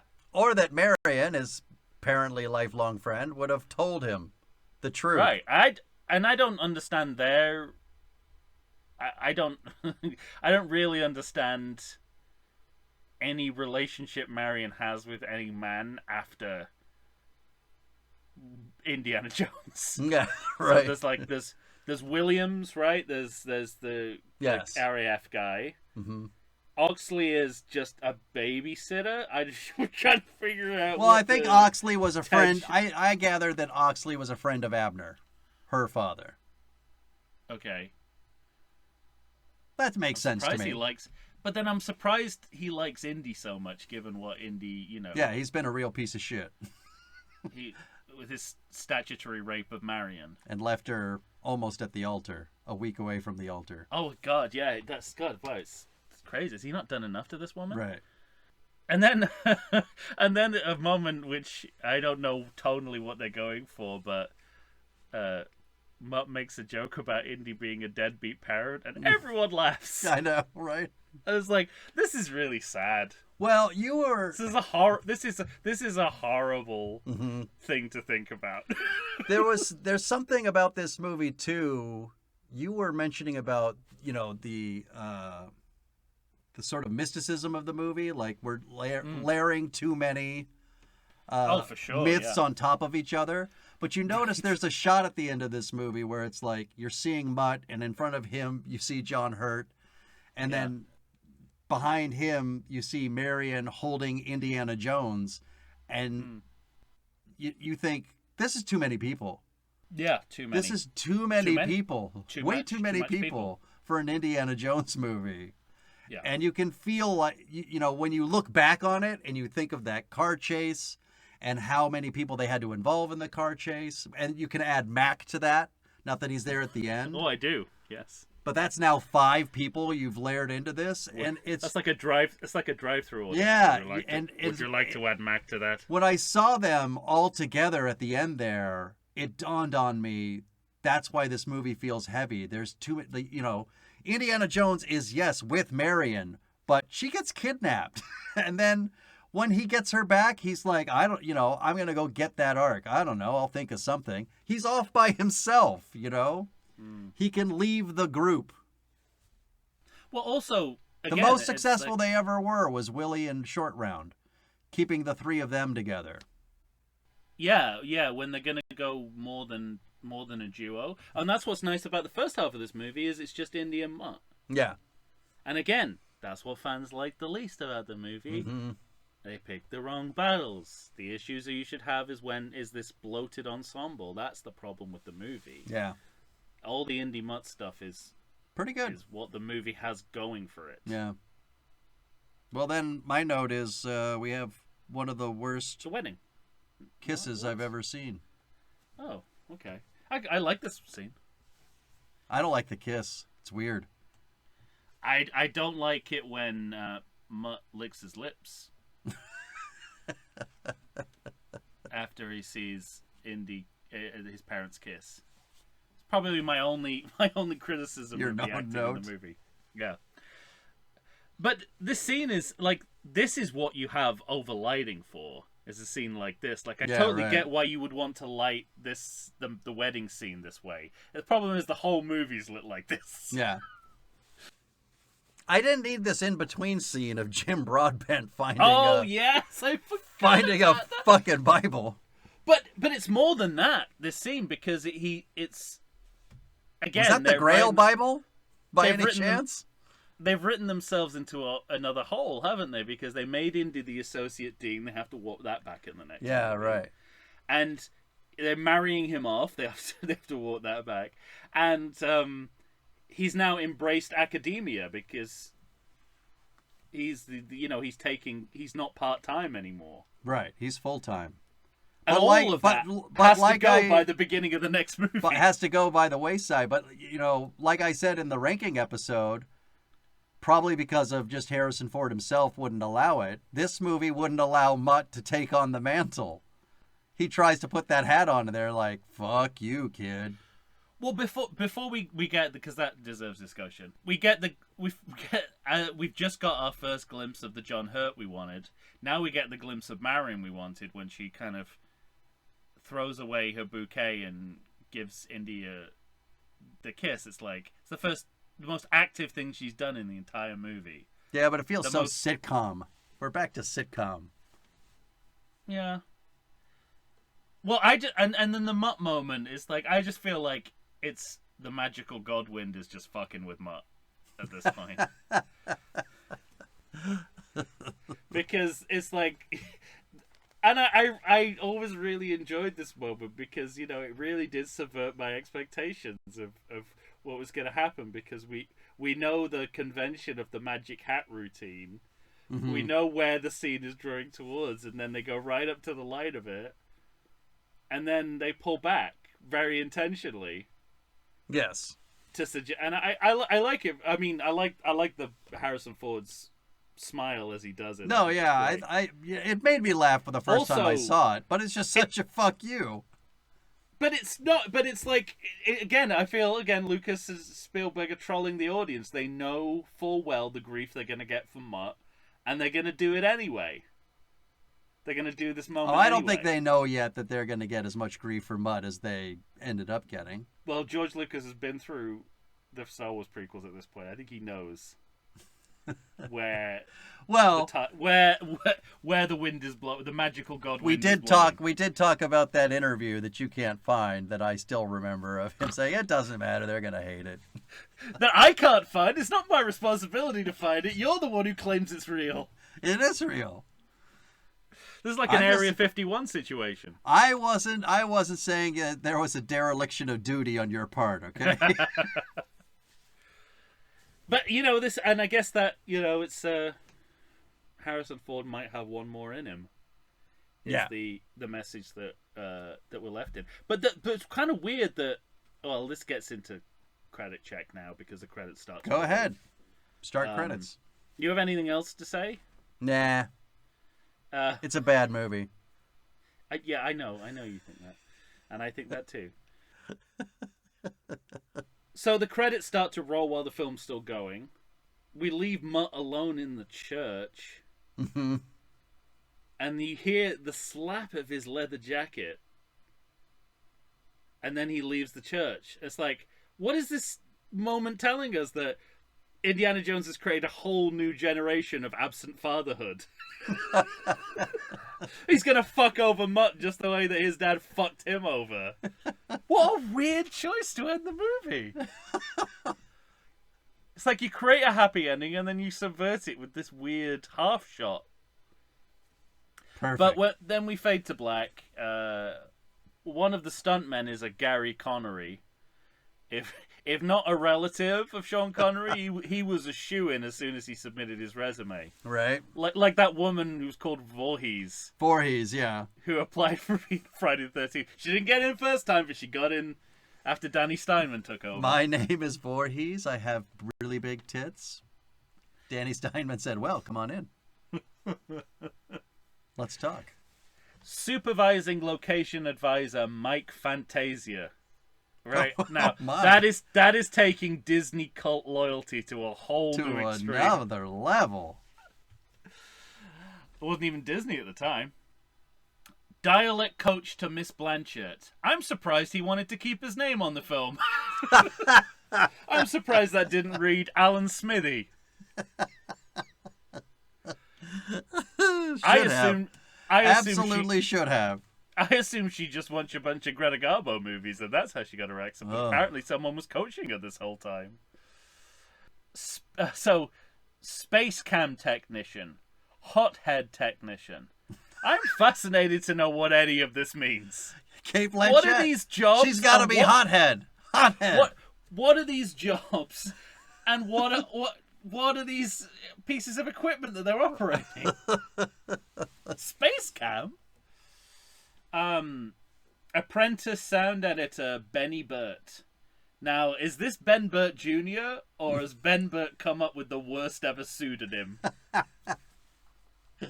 It's like, Ben, you're doing far too many jobs on this movie. Benny Burt. You need like a Roderick Janes kind of name. Benny Burt. Well, we'll just Yeah, call me sure, Benny. okay. Yeah. Fine. Paramount got their real logo in there at the end. Mm. Corporate vanity only permits so much nostalgia in a film. Yep. I bet that was part of the deal. You can start with the Yeah, old but you're gonna logo. end with our regular logo. Yeah, that's right. Piece of shit. And as the years go on, we're going to add more flying stars. Have him touch the water. Have him touch the water. Credit check over. All right.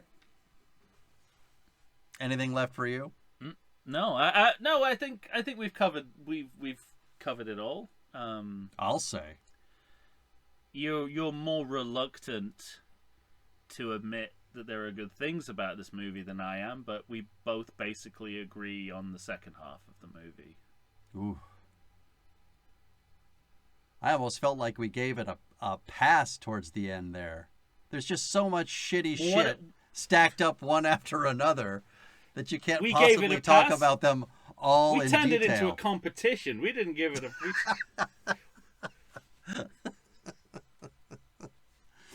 No, let me tell you what's the worst Yeah, thing. let me tell you what sucks about this sequence. Oh, fantastic. All right. Well, having said that, definitely you like this movie more than fandom does. I like this So do movie you. a little bit more than fandom does. So we got to hear from fandom. Folks, you're going to have to tell us what you think about Indiana Jones and the Kingdom of the Crystal I Skull. don't know if I want to open up this Pandora's box. Is it at the bottom of your list? I think so. Yes. So you're going to have to go ahead and let Tom have it. Yeah. To Tell do me that, why- find it's a new segment called "Tell Me Why I'm Wrong." Oh, I like that segment. I believe you put up the money for the For the logo and yeah, that was it. Yeah. the expansion, Yeah. the advertising. It was, I believe, it was your super PAC that funded this this segment. Well, find us on Facebook. Find us on Instagram. Don't find us on anything else. And send us an email to everythingsequel@gmail.com. That's it. Indiana Jones and the Kingdom of the Crystal Skull is in the books. Coming up.